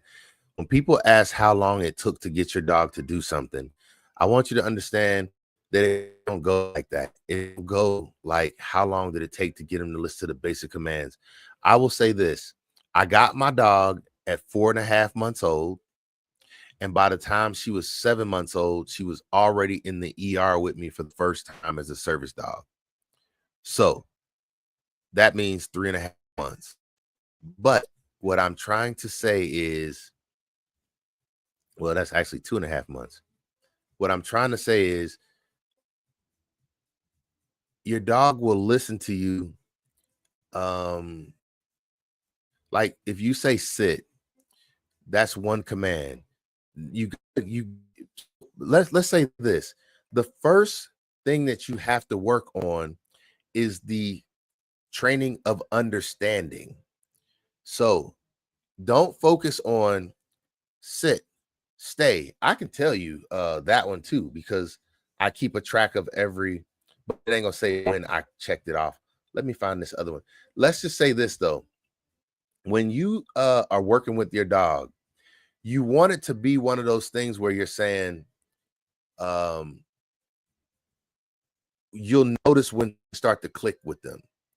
Because just like I was saying, when you get to focus on you, just make your dog sit there. And every time your dog looks away, you got your hands, a piece of food in both hands. Like everything is about the food and how much time you spend with your dog. When I first got my dog, all we did was go for walks, train, go for walks. Train. That was it. I had a whole bunch of time on my hands, and I kind of used my dog.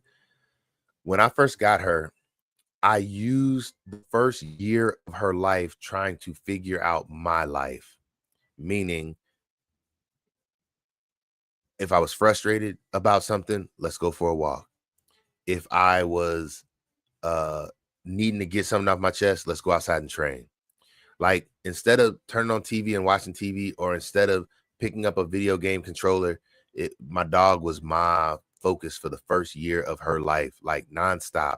It was, and it wasn't so much because I wanted to train her. That was the benefit. The real thing was I wanted to get myself together, meaning I'm having issues in life, nobody to talk to about it. No, like I couldn't get it off my chest. So I took it out on her. And I know that sounds crazy, but it's like we going for a walk. And I'm gonna walk until I didn't work my thoughts out in my head. And you just happen to be the only thing that wants to go for a walk with me right now. So, and she didn't want to go for a walk with me. She did not like walking on a leash, but that was not an option. So what I'm saying is, in the first, I want to say I got video. I've been putting out videos of her since I've had her, but I got video. She was walking at a hill within 2 weeks, and now what I'm saying is I got a lot of stuff wrong. I had to end up taking her to the vet because I messed up her feet from walking her so much. But it wasn't just walking her, like it was snowing. It was snowing. I mean, now what I'm saying is, no, you actually got to go and check my, like, if you look, I'm still Shaw Speaks on YouTube as well. And I got a playlist called My Logo or Logo. If you go over to YouTube, you'll see her whole life, because you'll see her with my ducks. You'll see her doing everything. And now, a lot of times, and I'm gonna be honest, for social media, you don't show a lot of your problems. I am more of an open person. I do show some of my problems, but I ain't show all of them. We had some hard times. My dog goes to the vet every single month. I get her flea and tick treatment every month. Hey, thank you very much. I'm gonna be back on here tomorrow. I don't know what time, but I will be on here tomorrow doing the same thing. If you have any questions or anything you want to hear, feel free to drop me some comments. You in my DM, so you can just go ahead and DM me some questions if you have any, and I'll answer them tomorrow as well. I'll try and answer them in some videos and post them. I don't know. I'm learning all this stuff, so but I'll be here. I appreciate you tuning in when you did. Thank you, thank you. I was still looking for that receipt to tell you when I bought dog food last. So let's check this out. Um, Goodness, I go to Costco every week. Nope. I know that wasn't it. That was too cheap. It looks like I have not bought any dog food in over a month now. And I still have over half of a crate left of it. Dog food is not expensive for me at all. It's not. I thought I'd be able to find one of the receipts faster than this. I have every receipt. But I just don't know when the last time I bought dog food was. I see I bought gloves, which that's another thing. Since I hand feed, I go through a lot of gloves. But I also use gloves in the barbershop, so I go through a lot of gloves that way as well. 33.89. I don't know. Maybe. And I got my finger over the date. Wouldn't you know it?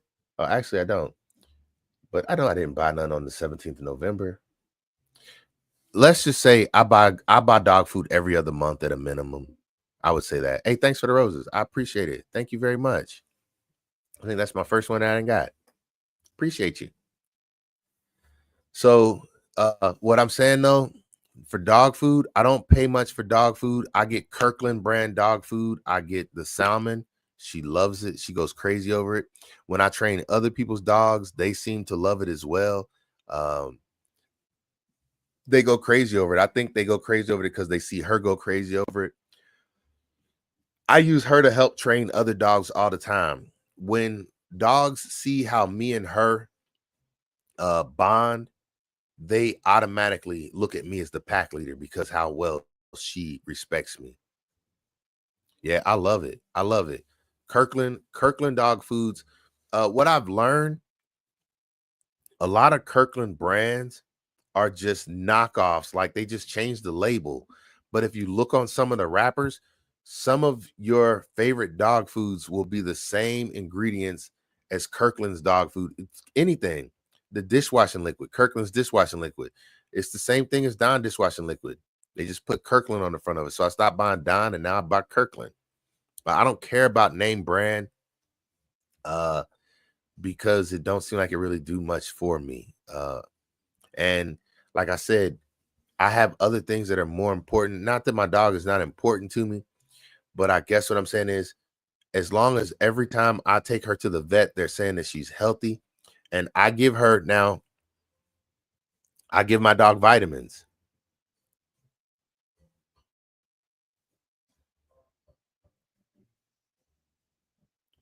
Okay, that's something else. I don't let my dog, but my dog's a service dog, so I don't really let her engage with other dogs. Now, I'm not saying she can't meet other dogs. One thing that I just saw though, there really is no reason to have two strange dogs meet on the street. Like if your neighbor's dog and your dog, like there's a possibility that they can interact with each other just on accident. So that's a good thing to make sure that they have a fairly decent bond because you don't want your dogs to end up getting bit up or cut up, especially with your neighbors. Aggressive dogs between neighbors can cause big problems. If your dog gets a puncture wound on it and got to go to the vet, now you got a vet bill because of your neighbor's dog. You might want to have future problems with your neighbor. So it is good to socialize your dogs with dogs that they're going to be familiar with on a regular basis. But when people ask, can my dog meet their dog on the street? It's kind of like, why? They're never going to see each other again. It's no reason for that because it's nothing saying that one of the two dogs won't get aggressive. Learn your dog's body language very, very quickly and very, very well. Well, that's good. That's good. Oh, okay. Well, then if they play together, that's good. But your dog could end up being the one to get hurt if the other dog is the bigger of the two. But basically, all I'm saying is, dogs are kind of like kids. If your kid makes my kid go to the ER, how you doing? Hey, thanks for joining. If your kid makes my kids go to the ER, I might want you to pay for that ER bill. It's kind of like one of those things. So be careful about that and make sure you are always close by.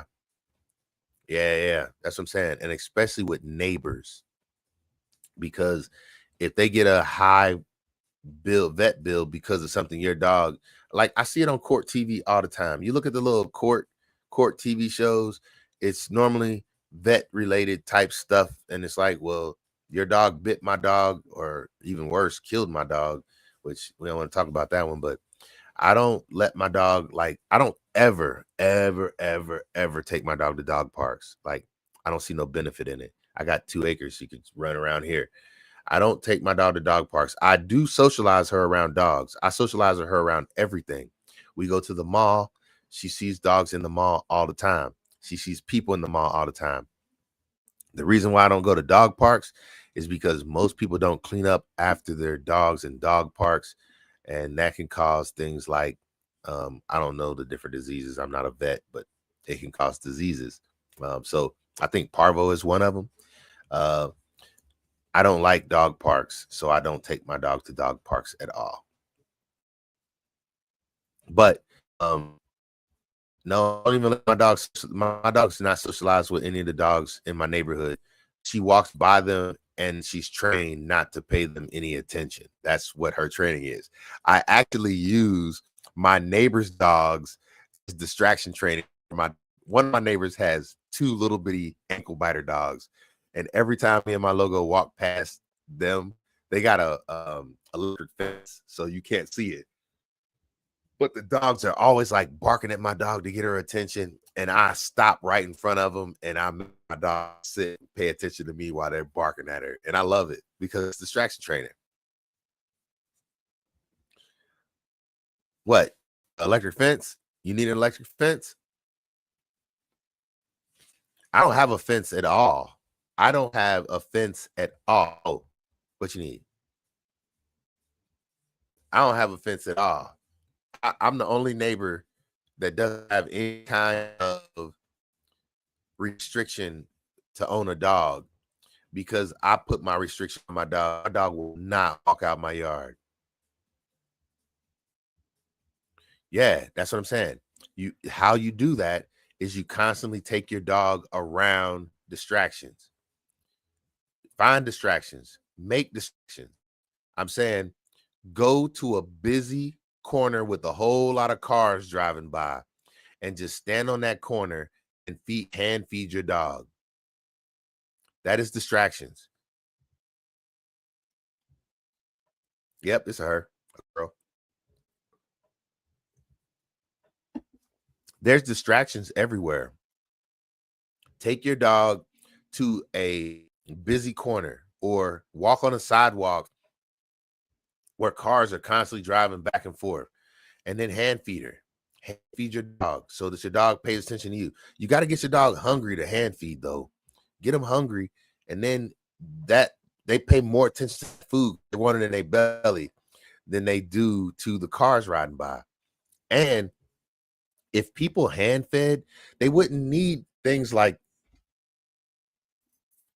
this right here.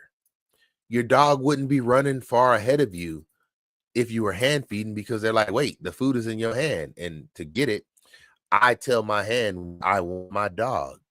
And my dog doesn't run faster than me, because if you're in front of me, you're not going to get the food. So you got to be walking next to me. And that's how I got her to walk on my right hand side. That's how I got her to walk between my legs. That's how I got her to walk at a heel. You teach them how. You can use training collars, but it's not going to get them exactly where you want to be. Hand feeding will get them there faster and easier. Hand feeding is the way to go. It teaches your dog a recall. Like, you could be sitting in your house right now while you're watching this video. And what I'm saying is, go get a handful of your dog's dog food. Y'all want me to, I'll do it right now. Hold on.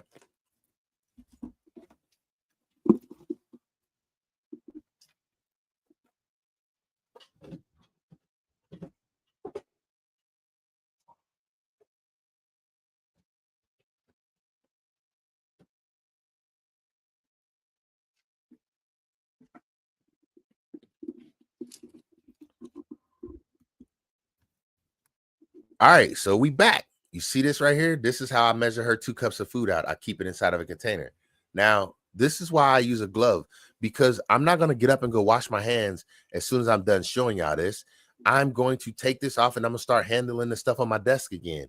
I don't want my hands all nasty. So I wear a glove so that when I feed her, I don't have slobber all over my hands. It's really just that simple. So now I have my dog food and my dog is in her crate. Now watch what I'm about to say. Logo, get your bone. Bring it. Come. Sit. Look what she just brought me. She brought her bone. Now that she brought me her bone, sit. Good girl. And now, while I'm sitting here on this live stream with y'all, I'm just going to sit here, and every once in a while, y'all just going to watch my hand disappear. No more food in my hand. Hand disappear. And all I'm teaching her is to sit next to me right now. I could be watching TV, but her face, come, sit. Now y'all see her face right there now, don't y'all? Yeah, that's right. You see what I'm saying? And now I'm teaching her, look how close she is to me, because she's like, I want that food. This is what hand feeding does for you. It grabs their attention. Logo, pay attention. Take. Yes. Y'all just see her little nose reaching up and grabbing it. Take. Good girl. And this is all it is. This is just teaching her to sit next to me. Be close to me. Good girl. She's doing good. That's all you have to do. This is what hand feeding does for you. Good girl. And I'm saying this is just building the bond. Now, if you want to get impressive with it, stay. This is how you work on a recall. Stay. Find it. Good girl. Come. Sit. And she's back just like that. That's what I'm saying. I'll move it so y'all can see her a little better. Good girl. Yes. You're a good girl. She is. Now, she's not supposed to be getting this food. This is me cheating. But I'm still making her work for it no matter what. You're doing good. Yes, you are. And that's exactly how it works. It really is just that easy. You don't have to be complicated with hand feeding. You just have to keep doing it. And she's sitting right here next to me. She's not going to go anywhere because she's like, ooh, I'm getting food when I know I ain't supposed to. Ain't that right? That's what hand feeding does. And guess what? That tail is on power flow right now. Her tail is just a wagon because she's having fun. She's like, I'm getting free food. I ain't even got to work for it. This is what hand feeding does. And I'm saying this is what I encourage people to do as soon as they bring their dog home from the shelter or from the what is it called? The breeder. As soon as you get your dog home, this is what you do. This holds their attention. And then once you teach them how to do this when you go out on the corner and you work with them on a corner where it's cars driving by and people walking by. But I have her attention. Look at this. You see how much I didn't gave her? And what I'm saying is every once in a while, you pause for a second. You don't give them any.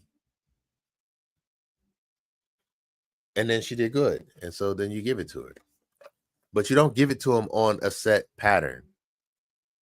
Hey, what I'm saying is I just started on it right now. Why can't you? You get where I'm coming from. You could be doing this while you're watching my live stream right now. You could be doing it. And this is how you start it. But I use a glove just because, like I said, after I get done, I'm going to have to turn this stuff off. Let me turn off my camera. No, as soon as I take off my glove, I just can start touching stuff again. And when y'all see me on the videos, I'll be at work a lot of times or something like that. So I don't be wanting my hands all dirty because it's going to take me a long time to go to the restroom, wash my hands, come back. Somebody walk up while I'm halfway through feeding. Then I had to stop. I just take the glove off and throw it away, and then I'm good to go. I still wash my hands, but it just makes life easier because what I'm saying is look at how messy my hands are already. And if that was on my actual skin, it would be worse. I don't be liking that. Just like I don't like my dog licking me in the mouth. I don't want that. It's the same thing. And another thing, by handling this food all the time, even when you go wash your hands, you be having food all underneath your nails and dog slobber all under your nails. So if you ain't washing your hands like a doctor when you go wash your hands, you still gonna have issues. Ain't that right, girl? But this is how you hand feed. And right now I am doing it. When y'all see me at the train or in my yard doing it, it's totally different than this. I'm making her work, but you don't have to. When you got a new puppy, This is exactly how you do it. Just like that. You bring your puppy home and you make them follow your hand. Follow, follow. Wherever your hand go, that's where their head go. Follow, follow. She's doing it right now, just going back and forth. And I can make her come closer. Come. Can y'all see her nose in that picture? Y'all see her nose in that picture? Sit. Good girl. Rise. Good girl. And she know just to stay right here. She ain't going nowhere. That tail is back there wagging like crazy right now. Y'all can't see it.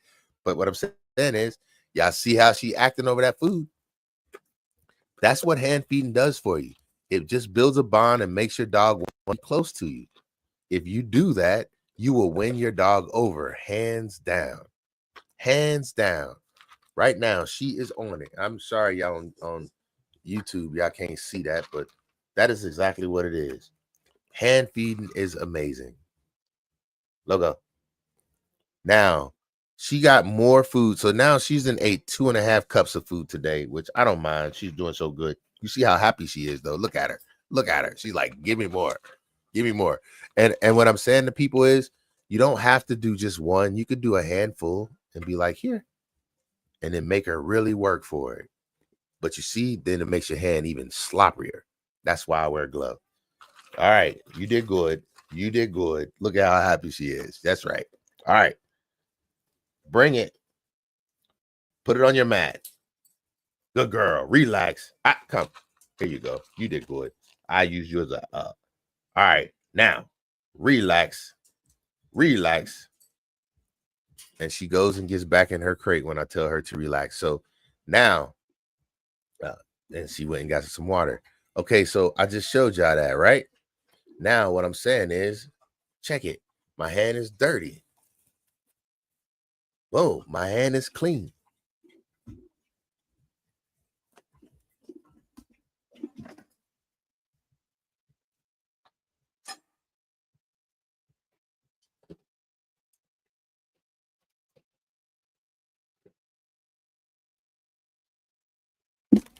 She just did good. So I rewarded her. Free. Come.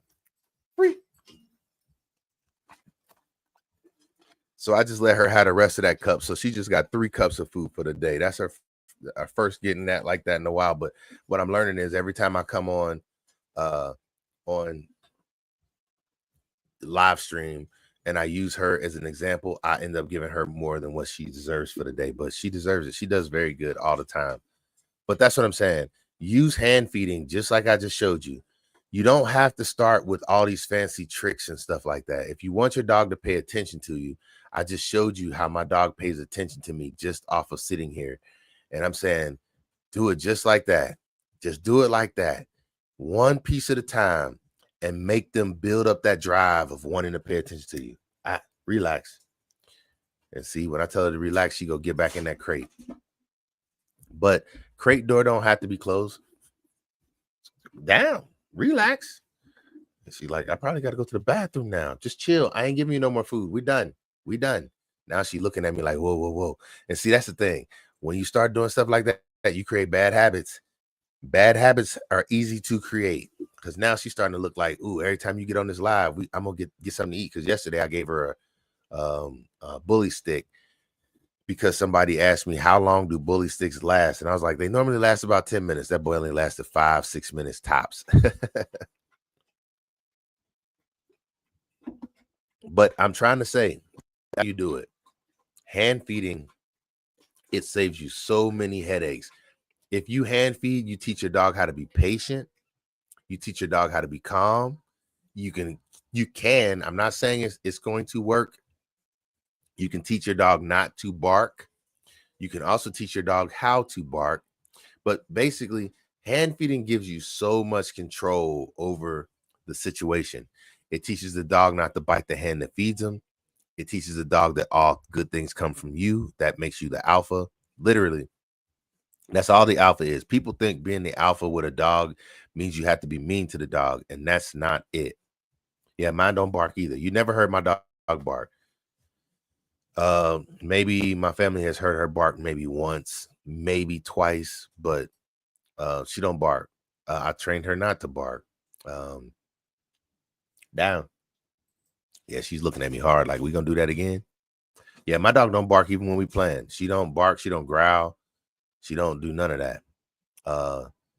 And I don't want her to. I don't want her to be aggressive at all because I take her too many places. A lot of people try and teach their dog aggression techniques. And what I'm saying is, do not teach your dog aggression techniques until you teach your dog full control techniques. And that makes it hard sometimes.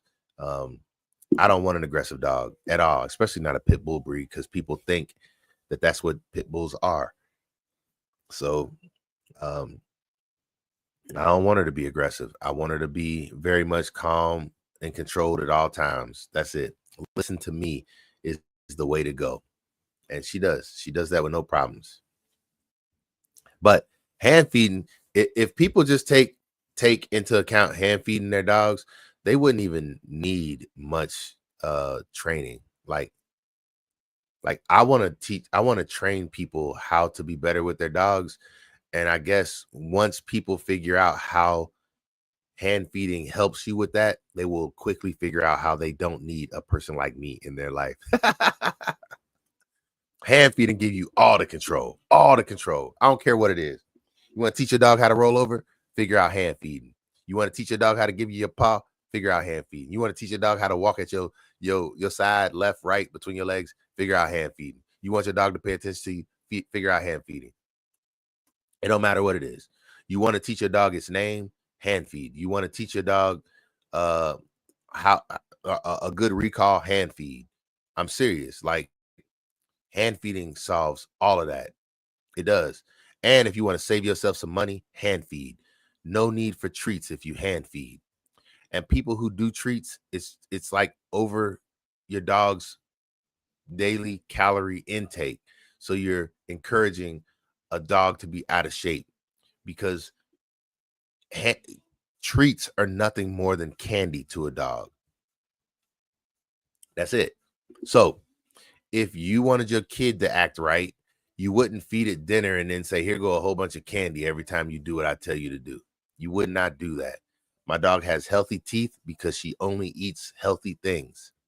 My dog, I don't know. I can't say how long she's gonna live. I don't know that. But what I'm saying is, I don't give her any treats whatsoever. Everything is hand feeding dog food. You saw how happy she was to take her dog food just in this moment. Why ruin that by giving them treats? If you give them treats, the dog food won't have nearly as much of an impact. It's like sugar. It's like, I don't know. I guess what I'm saying is, hand feeding is the way to go. Invest in you some. If you want to spend some extra money, what I'm saying is, invest in you a box of gloves. Is 200. You go to Costco, you get 200 gloves. Excuse me, you get 400 gloves, I believe. Yeah, it's 400 gloves for $20. That means you have the opportunity to hand feed for 400 days, unless you want to use two hands. Then you only get 200 days. But I'm saying 400 gloves. That's 400 days of hand feeding right there. That's over a year for $20. You get where I'm going with this? Like, easy. But what I'm saying is, with a dog, once you start a habit, you have to kind of stay with it. That is why my feeding times are so random with my dog. I stay with it. Consistency is key. So once you start hand feeding, you don't have to stay with it. I just dumped the rest of it in her bowl and I fed it to her like that. But whatever you start as a habit with a dog, they kind of expect you to stay with that. Anybody, if you got any more questions for me, I'm staying on here. This is great for me because I really don't I got other things I could be doing, but I like this.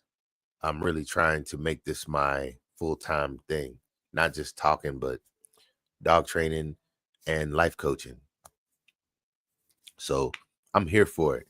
If you got another question about dogs or something like that, things that you should get, the things that I talked about earlier before a lot of y'all came on, I say a lot of y'all, it's only 2 of y'all on here, but I am on TikTok and YouTube, but still only a total of 2. You know what that do? That means it's 0 on YouTube right now. I could be following myself, but I'm not. Anyway, I will say this again. I'm probably going to say this. When you bring your dog home, get a cheap leash like this. This is my Logo's first leash ever right here. This is the one I bought from the shelter when I brought her home. And that's what she did to it. Chewed it up like that. But what I did, I split this. And this is the one that I walk her around the house with. And the reason why you split this is so if she catches on a chair leg or something like that, it don't snatch the chair or choke her. She can't hang herself. It just flows pretty good throughout the house. So I tell people to connect this to their dog and leave it on their dog for 6 months. Whenever your dog is outside of his crate, you connect the leash to your dog when they will walk around for at least 6 months. And that teaches them that this is something that they just need to get familiar with. It's always going to be with them. My dog is 2 years old and she walks on a leash more than she walks off of a leash. Whenever we're in a public space, I walk her on a leash, not because she needs to be on a leash, but because it makes other people feel like she's under control. Other people don't know your dog is trained, no matter how well you think your dog is trained. So for the comfort of others, my dog always walks on a leash when we're in public. So just feel comfortable with the leash. 6 months of her life, she had this connected to her. Now, there's reason for this. If your dog's doing something you don't want it to do, you do not walk over to your dog and put your hands on your dog. Most people don't understand this. Most people touch their dog too much. If you touch your dog at the wrong time, you're encouraging the wrong behavior. If your dog is in the trash can, you do not walk over to them and put your hands on them. Don't hit them and get them out the trash can. Don't walk over and say no. Don't say nothing. Just walk over to them. Put your foot on the leash before they even know that you're there. If you put your foot on the leash, it means if your dog takes off running, it ain't getting away from you. Your foot is on the leash. And then as soon as you put your foot on the leash, lean down silently. You don't want to let your dog know that you're even coming for it. You put your foot on the leash. Don't warn them that you're about to correct them or anything. After you put your foot on the leash, that means they won't run away. You engage with the leash. You pick it up. After you have a good firm hold on the leash, you give the leash a slight pop. Snatch it. That will shock the heck out of them. You don't have to say anything. But when you're ready to formulate the word that you want to use over and over again, then you say that word. But in the initial correction, it is literally, this is how a leash should be. And then when you want to correct with the leash, it's whop, you pull it tight. That is the correction right there. I tell people, if you've ever played the towel popping game where you take a wet towel and you pop somebody with it, if you hold it tight, you can't pop a person. But if you bring your hands close together when you're wrapping it, then you got that snap, that whip. It's like a whip. Well, that's what your leash is. It's a communication device. If you walk your dog on a tight leash, it's like a guitar string. Every bit of nervousness in you gets sent to that dog's neck, and that dog wants to fix things for you. But if you walk with a loose leash, the communication is in the correction. You get where I'm coming from? That's why loose leash is the best way to go. This is the way you can correct. If it's tight like this, you can't correct. All you can do is pull against the dog. And what I want y'all to understand, if you pull against your dog, I guarantee your dog will pull against you. I want everyone, so all two people, to walk up to their dog and put your hand on one side of your dog's butt, either the right side or the left side, and I want you to push your dog. If you push your dog's butt to the right, your dog will push his hips back against your hand. So what I tell people is, if you want your dog to move to the left with its butt, then push the left side of its butt to the right, and your dog will push back against it. That is a fact. It is something that I'm trying to say. If you want your dog to stop pulling, don't pull against your dog. Give your dog slack. And then when you give your dog slack, take the slack away from your dog. That yanking motion will grab your dog's attention. What the heck you do that for? Don't pull me no more. I'm saying, if your dog is pulling, let your dog pull, move closer to your dog, and then pull back. That snap motion will be like, well, what you do that for? Don't pull me. Then your dog goes back to pulling again. Give it some slack and pull back. Why do you keep doing that? Because you keep pulling me. And what will happen is, if you do it correctly, this is what I tell people. If you correct the dog correctly, you'll only have to do it 3 times. If you correct the dog incorrectly, you'll have to do it 100 times. But either way, you'll get the same result. That's a fact. If you're lame in your correction, you'll do it 100 times, but you will get the result that you want. That is a true statement. It is nothing more than patience and consistency, and you will get whatever results you want. But if you correct it properly, you will only have to do it like 3 times, and you'll never have to do it again. Oh, I kid you not. But it's one of those things. How hard do you want to be on your dog? If you got all the time in the world, then 100 times won't bother you. If you have patience, but if you ain't got patience, you're going to get it done in 3 times. And that's 3 good corrections. That's all you need. Anybody got any other questions? I don't care what it is. I got a whole lot of stuff I want to share, but I don't want to be sharing stuff that don't nobody need.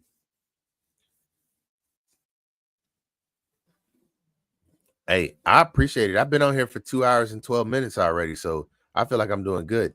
I've been trying to get better at doing YouTube live streams. Oh, I'm here to share it all. That's what I'm saying. That's exactly what somebody told me my word should be. What was it? Let me read what they told me.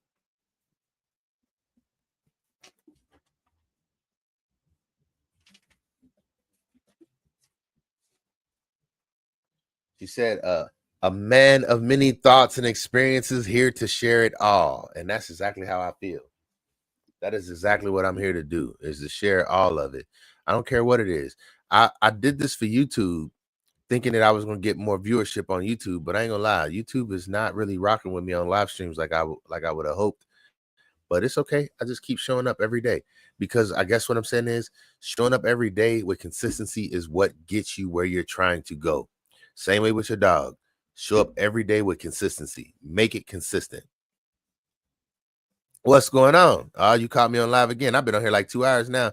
You caught me. I'm glad you did. I am happy that you did, because I was starting to lose my momentum. Hey, I guess what I'm saying is, that's right. Showing up is half the battle. That's a fact. And a lot of people don't show up. They have an idea of what they want from their dog, but then they don't show up. Like, the dog is going to show up every day. That's what the dog wants. Dogs thrive on consistency. They do. They look for patterns that they can understand. And once they can understand a pattern, they're very happy. That's why you see my dog's tail wagging all the time, because she loves the consistency that I give her in her life. She don't have to wonder about anything. She knows that we're connected. There is no, did I do something wrong? Did I do something wrong? She don't have to ever worry about that, because I make her life so consistent. That's why I only have to say words to her once, because I'm consistent with my words. I'm consistent with my actions every day. She know when I come and get her in the morning, we going outside to the potty first thing. And now she knows without question, she has to do number 1 and number 2 before we leave in the morning, because she don't know when she's going to get a second opportunity to do it. So same thing. She knows now when I offer her food out of my hand, she better take it, because if she don't know when she's going to get another opportunity to take it. But that's the same way as a dog in the wild. If a dog sees a rabbit, think about what I'm saying here. If a dog sees a rabbit and don't give chase to that boy, then it don't know when it's going to see a rabbit again. That's what I mean. When it sees a prey opportunity, it takes it, because if it don't take it, it ain't going to, you can't guarantee another rabbit's gonna walk by you tomorrow. Like dogs don't get the luxury of being like, well, I'm talking about wolves. Let's say wolves don't get the luxury of being like, oh, hey, cute rabbit, I'm full today, so I'm just gonna sit here. No, there's a rabbit. I'm gonna give chase because I might not get to eat again for a week. So every time they see food, they go after that opportunity. That's what I do for my dog. She don't know when she gonna get to eat again. So I mean, she knows she gonna get every day. But if she's stubborn, I'm gonna be honest with y'all. If my dog turns me down when I offer her food, I don't. It's kind of like when I was a kid. My mother told me you either eat your food or you're gonna go to bed hungry. And then guess what I might be eating for breakfast? The food that I didn't eat for dinner. You get where I'm coming from? Like, it ain't harsh. And I just don't get why people think that it's harsh. Oh, you're so mean to your dog. It's like, no, I treat my dog more like it's a wolf. And that's why I get happiness out of it. I missed many a meals as a kid. I didn't want when my mother cooked, which I got over that real quick. Then go to bed. You ain't got to eat. Then you just go to bed hungry. Be in the bathroom drinking water out the faucet because you just trying to put something on your stomach.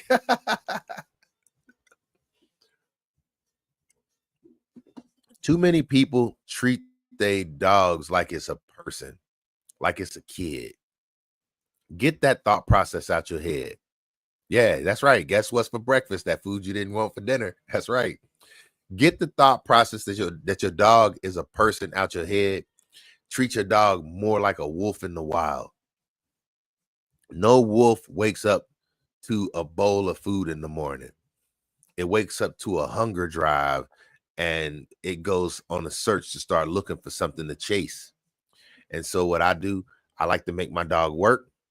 And then after my dog works, I give it a reward because the work is the hunt. And after the dog is successful at a hunt, then it gets its reward, which is whatever it caught on the hunt. I mean, dogs eat grass too. Now, if they can't find no other food, they'll eat whatever they can. I didn't caught my dog out eating. Like I feed the deer in my yard. My dog will walk up to the deer food. Oh my goodness. I caught my dog eating deer droppings. I had to check to make sure that junk was okay. Oh, I don't like that. But that's one reason why I will not let my dog lick me or kiss me in my mouth. They lick their butt. My bad. They're gonna get me kicked off of Dago TikTok for talking crazy. But all I'm saying is treat your dog more like an animal in the wild, and your dog will love you more because dogs are pack animals. And if you ain't got a whole bunch of dogs, which you don't really want that, like you need to establish some people, which it really kind of bothers me a little bit when people go out and get like two dogs at the same time, because you got to kind of like establish a protocol in your life before you just go out and get a bunch of dogs. If dogs don't understand who is the alpha, then they will fight for it. That's what dogs in the wild do. If the alpha is not providing well for the pack, then every dog in the pack will start to challenge that alpha, and they will overtake an alpha if they think they can do better. Like, you ain't never providing us with no food. We don't want you to be the alpha no more. And they will constantly go after that alpha at that point. And so you have to establish yourself. And that's what hand feeding does. It establishes you as the alpha. You don't have to be abusive to be an alpha. You have to be a provider to be an alpha. You have to provide everybody with everything they need. That's what an alpha does. It provides. It does not provide discipline. Like people who think, I told my dog who the boss because you don't have to be aggressive, because what I'm saying is, let's just say this. If you live by the sword, you die by the sword. You get where I'm coming from. If aggressiveness is what you feel like is the way that you dominate your dog, well, what I'm saying is, if you're ever weak, your dog might take advantage of that situation. So hand feeding is definitely becoming the alpha, because all good things come from the alpha. All good things. Y'all want to eat? Well, follow me and I'll show you where the food is. Y'all want to be able to play? Well, we got to get the job done before we can play. After we eat and everybody got a full belly, then we can have some fun. But you can't have no fun before then. Can't have no fun before we got a full belly. That's a fact. I'm telling you, your stomach feel like it's eating at your back. That's from the food that you lack. What I'm saying is, if you want to be the alpha, make sure your dog know all good things come from you. I'm saying, look, people who have dogs that flinch when they reach to touch them, that just goes to show that they were using the wrong kind of correction on a regular basis. And that's why I'm saying hand feeding overcomes all of that. Hand feeding makes your dog not scared of your hands at all. You can do anything around your dog. It ain't scared of your hand because it got to come to your hand to get that food. And it teaches them, don't bite the hand that feeds me. It teaches them to be gentle. It teaches them to be patient. I don't know. It could kill some aggression. I'm sure it could kill some aggression. So if you want your dog to be an aggressive dog, but if you want your dog to love you, whoever is the one feeding that dog in the household is the one who that dog gonna rock with. I don't care. You could be the one I play with, but this the person that feed me. So he the king. And if you want that to be your wife or significant other, then let them do the hand feeding of the dog. If you're the type of person who's going to be leaving town and your dog stays home as the protector of the house or whatever, then have your wife do the hand feeding. And then that way your wife will be the one who gets protected by that dog. It might suck for you a little bit because even the dog might be protective of your wife over you. If your wife is the alpha, then that means that it could be not saying that she can't be the alpha over the dog. Hand feeding is going to make her that. But there is a hierarchy, and sometimes, and that's why I tell people to let it be known that your dog does not come before your kids. Because if your dog thinks that everybody in the house is part of the pack, then the dog needs to understand that he's at the back. Because I don't want my dog thinking that it come before my kids either. Like that way they fight. Dogs in a pack will fight with each other if they feel like it. Your dog feels like it's part of a pack. Excuse me. But that's the truth. I don't understand that all the way. I am not like a dog scientist. I didn't go to school for dog education. I just study nature and the principles and the laws of nature. When I say studied it, I'm saying I watch National Geographic. I spend time in nature and I spend time with dogs. I see how they interact with each other. But it's not just dogs. I had ducks, and even my ducks had a structure to them. I had one duck. Her name was Monday. She was the lead duck, and she was the only duck that was allowed to eat out of my hand. She made sure every other duck did not touch food that came out of my hand. Now, any food that fell from my hand and hit the ground, they could eat it. But let me repeat it. Any food that fell from my hands and hit the ground, they was allowed to eat. But she was the only one who was allowed to eat out of my hand. And she made it clear to every other duck, don't touch him. He's mine. And every other duck listened to her. That's what structure is. So I want to be clear about this. I did some training.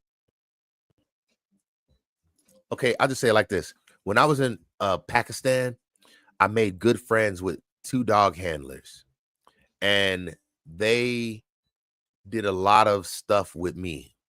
I got to be the bite dummy for every training exercise they had. Like I got to put on the blue suit and run and got attacked because they needed somebody to do that stuff. And I just loved it.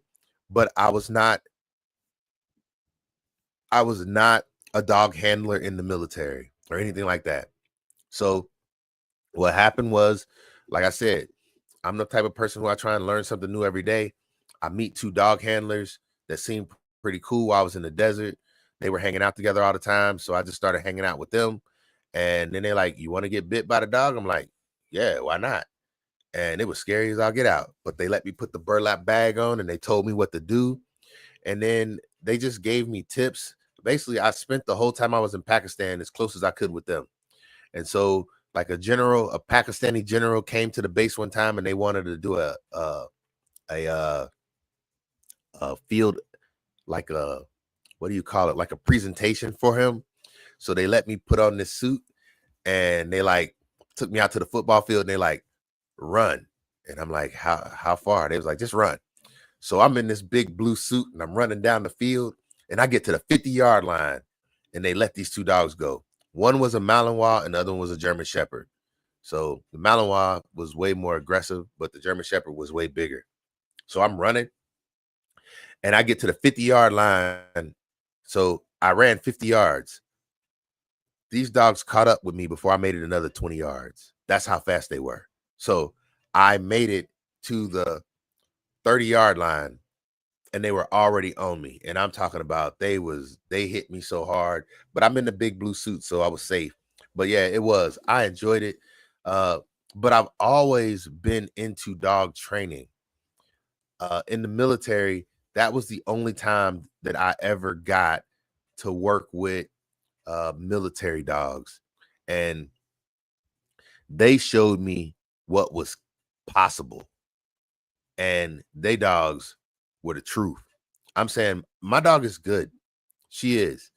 But their dogs like lock, take you to the ground, and they would call them off. Dog would get back, just sit there. But one thing that they would do is they would jump at you to see if you were going to move again. And if you moved again, they'd lock right back on you. Those dogs were amazing.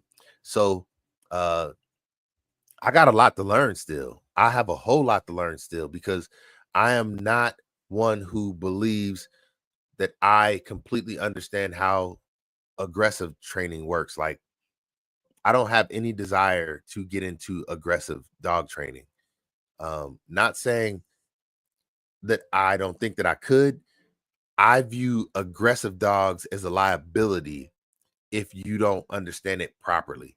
Like, teaching a dog how to bite is an easy thing to me. It's teaching it when not to that is the hard thing. Anybody's dog can bite. Dogs have teeth. They're supposed to bite. But teaching it when to bite and when to not bite is something that I feel like if you don't have good control over it, then it's a liability in your life. So my dog is not a bite dog. I'm saying if somebody came up to me and was attacking me, I believe with everything in me, my dog would not have a problem with doing something about that. But it's easy to teach your dog how to fight. Most people, they don't have control over it. Like, people keep telling me about this dog, Simba, on TikTok. And I'm saying what they're doing with that dog is a liability, because if you keep getting this dog riled up, it's going to think one day, well, this ain't a game no more. Like, if somebody walk in her house and look like they're gonna harm her, but they're just playing around, that dog is gonna do what it feels like is best. And that could end up with you a lawsuit. So I train my dog not to be a liability in my life. That's it. I don't need protection. She's not for protection. I believe that she would protect me if necessary, but she is not a protection dog for me. Not protection. She is a service dog. She's here to provide a service, and protection is not the service. Not for me. If I did want a dog that was just to be aggressive in my house, I would never take it out the house, and I would never introduce it to another person. That's it. I would not let the dog engage with other people whatsoever. And then every time a stranger walked in my house, that dog would just want to eat them alive. That's all I feel like it takes. So how do you get that dog to know the difference between the two? That's training that I'm not 100% familiar with. So if a police dog bites somebody, it's a police dog. They have all the resources needed to pay for that person's injuries. I do not. So I don't teach aggression. I actually prefer to teach calming. Like, Most dogs are already aggressive by nature. People want to train that out of their dog. So that's what I feel like I'm here for.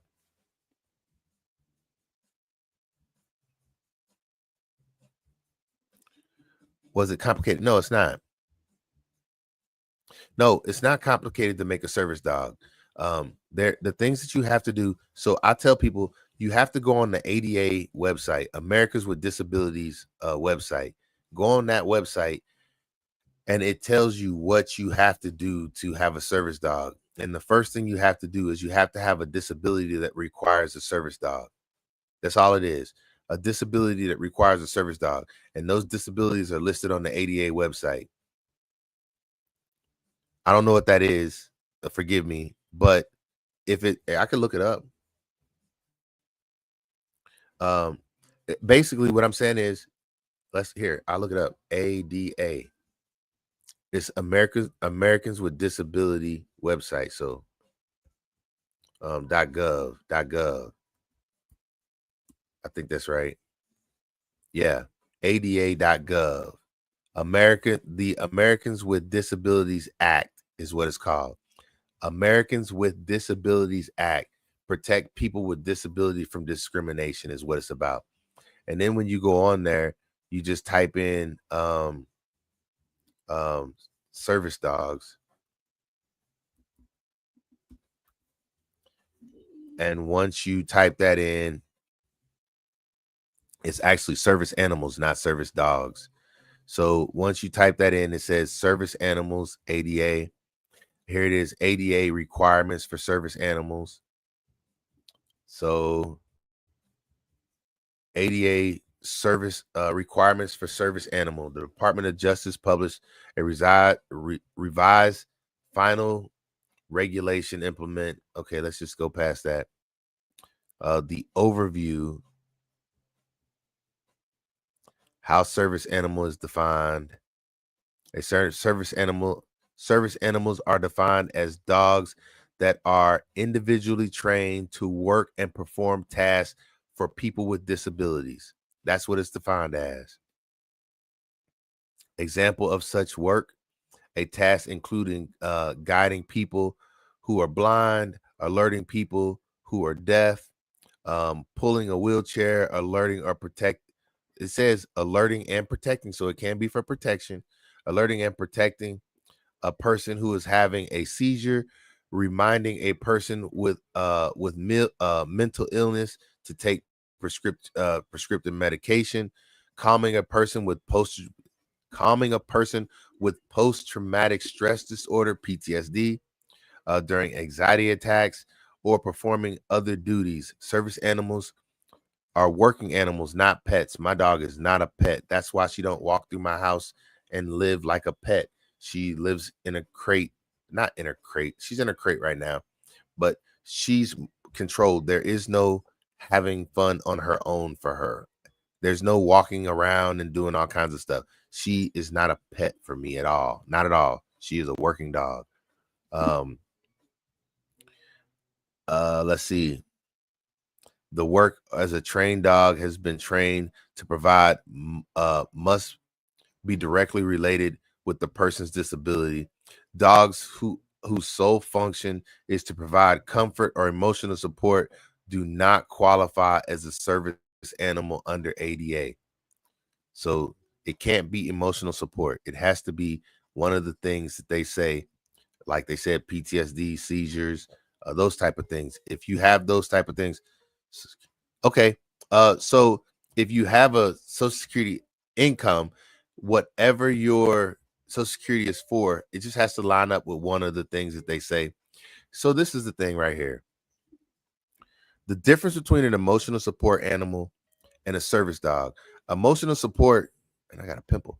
An emotional support dog just needs a letter from a doctor that says you need the dog for emotional support. A service dog, you need to have a disability that requires a service dog, and then the dog has to be trained. If you have those two things, you don't need a letter from a doctor. So basically, If your dog is not trained well enough to walk through a grocery store, like if it pees or poops, if it uses the bathroom in a location, that location can kick you out right then and there. It don't matter. If your dog uses the bathroom in a grocery store, boom, you got to go immediately. And they have the right to do that. So that would be saying your dog's not a service dog because it didn't know how to not use the potty inside. This is why a lot of people say your dog's not a service dog until it's 2 years old, because it normally requires about that much training. But I consider my dog a service dog at 7 months old, and she was in the ER with me at 7 months old. 7 months, because she was stable enough and sturdy enough to go there with me. And I had only had her about 3 months by the time she was in the ER with me the first time. I went to the ER because of her. I felt more comfortable taking her to the ER than I did my wife. But what I'm saying is a service dog just needs to be trained, and you have to have a disability that requires one. If you meet those two things, because all they can ask you is 2 questions. Is it a service dog? And what tasks does it perform to do? And as long as you can answer those 2 questions, and that's it. They can't ask you to show me your dog's training. They can't ask you for none of that. They can only ask those 2 specific questions. Where service animals are allowed under ADA, state and local governments, businesses, nonprofit organizations that serve the public generally must allow service animals to accompany people with disabilities in all areas of the facility where the public are allowed to go. For example, hospitals. Let's see. For example, in a hospital, it's usually it usually would be inappropriate to exclude a service animal. Is that right? Would be inappropriate to exclude a service animal. So basically what they're saying is there's some areas of a hospital where they will not allow your dog to go. That's what it's saying. But for the most part, you can take your dog into patients' rooms, clinics, cafeterias, or examination rooms. However, it may be appropriate to exclude service animals from operating rooms and burn units where the animal's presence may compromise the sterile environment. So in a hospital, you can go in cafeterias, examination rooms, clinics, patient rooms with your service dog, but you can't go into operating rooms and burn units. I think another thing that they didn't want was dogs like service dogs at swimming pools. I could believe that could be true too.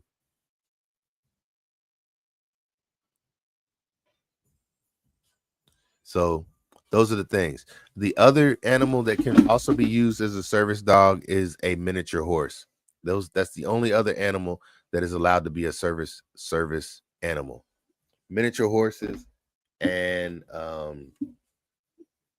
dogs. So, and all this stuff can be found, like I said, on the ada.gov website. Yep. Yep. Those are the 2 things. Miniature horses and service dogs, and dogs can be service animals. That's why it's called service animal, because those are the 2. And like I said, I have this printed out. I keep it in my Trello because a lot of times you run into people who they think they know more about service dogs than you do, because you have a lot of people who say, this is my service dog, and it might not be. You can't say if it's somebody's service dog or not. Basically, the rule is if your dog gets out of control, you have to be able to get your dog back under control. And if you can't, they are allowed to kick you out of a location. That is why I work so hard on my Logo's training. Her name is Logo, but it's my logo. The reason why I work so hard on her training is so that I don't have to worry about her losing her cool in places. And really what it boils down to, if we had to just talk about this like this, you can lie and say it's your service dog. If you have a disability, it is your service dog. You just have to train it then. And you're allowed to train your dog. You don't have to pay for somebody to train it. You can train your own dog. You don't have to pay somebody. That is what the case is. Most people can't afford to pay $25,000 for their own to get a service dog off of somebody. So you train it yourself. So this is the thing. If you have a service dog or a dog and you take it somewhere and your dog messes up somebody who has a service dog. So say a blind person is walking across the street or in a store or in a doctor's office, a hospital, whatever, and your dog lunges after their dog and knocks it off of its task, and the person gets hurt or their dog gets hurt. Well, you said you had a service dog. So now what's going to happen? The people who are at that location, they can't make you show them your medical records. They can't. They can't force you to show their medical records, but the court system can. And that's where people fail to understand. If you say you have a service dog and your dog is not a real service dog, well, I can't make you show me, like, that's HIPAA. I can't make you show me your paperwork to say that you have an illness or a disability that requires a service dog. But what can happen is when you end up in court with the person who you affected, they can make you, the court system can order you to show your disability. So that's the only thing about it. If it's not real, the world will know if you ever end up in court behind it. Now, the only other thing that can happen is you get kicked out of locations, which, I mean, what's the worst that can happen? I get that a lot. I used to, not so much anymore, because Logo is, she pretty spot on if you can't tell from the videos and stuff. Now she's very, very good everywhere we go. I don't want to toot my horn, but she is amazing. And people don't give me a hard time anymore. But there used to be a time where people be like, that's not a service dog. And it's like, that's not how you address the situation either. So that's when I just started to learn. Let me just show you what the ADA website says, because that's as far as I have to go with you. And once you get more comfortable with that, even your dog will start to get more comfortable with it too. So I'm not here trying to tell people to get service dogs. What I'm saying is I'm here to pass on the correct information. And the correct information is on the Americans with Disability Act.gov website, ADA.gov. Just remember that and learn their rules. And once you learn their rules, there's nothing that can be done, because, like I said, it's discriminating against a person with a disability if they do. So once you have all that stuff, even like I have a barbershop, and in my barbershop, if you want a pet in the barbershop, you have to send a letter off to the barber board to allow your dog to be in the shop. I technically don't have to do that because my dog is a service dog, but I still do it because it don't cost nothing. I'm just letting people know it's a dog in the shop. But other than that, I don't have to. Same thing for getting an apartment and things like that. Your apartment might say no pets allowed, but a service dog is not a pet. I think we've already understood that. It's not a pet. I do not treat my dog like a pet at all. At all. She's a service dog. That's why I don't even say I spend a whole lot of money on her. I don't buy her treats. I really don't buy her toys. These are the type of toys that she get. That's the bone that she carries. I bought this, which is cool that it shows up invisible on YouTube, but I bought this too, but we've never opened it. So she don't get toys. I don't buy toys. She don't even get pillows and things like that. She used to tear them up all the time. So now she just has a mat in her crate. I don't spend a whole lot of money on her because, like I said, she's not a pet to me, and I don't treat her like one. A lot of people don't understand that, but it's not really for them to understand. She's not a pet. She works, and she works very hard, and she seems to enjoy it. She loves that she has a purpose, and she really loves that she gets to go places that no other dog gets to go. And she can tell that. She goes in hospitals. She goes in grocery stores. She goes in movie theaters. She goes in, heck, she's been in the St. Louis Arch. She's been to the top of the St. Louis Arch. She'll go on an airplane whenever I decide to go on an airplane, but I have not done that. Not with her anyway. Hey, so it looked like I've been on here almost 3 hours now, and I got to go eat again, and I got to take her out to the potty, get her ready, and I got to get ready for work in the morning. So, hey, I'm gonna get back on here again tomorrow. I'm actually starting to enjoy this, especially since I'm getting so much feedback on TikTok. This is actually helping because my goal has been to do an hour live stream every day, and I dropped that goal down to a half an hour because I just couldn't find anything to talk about on YouTube. And I'm gonna be honest, nobody is even watching on YouTube right now. So this is great. Hey, I appreciate it.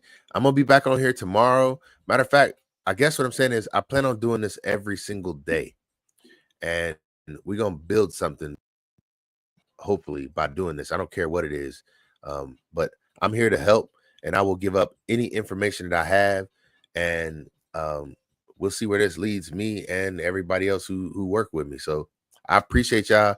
Much respect. Thank you again. If y'all want to ask any comments, go ahead and drop me some in my DM, or you can leave them on some of the videos. I will answer everything that I can get to, and if nothing else, I will come on here when I do my live and answer them that way. So I say thank y'all. I appreciate y'all for tuning in yet again. Hey, this your boy, and we out. Hit these exit buttons here.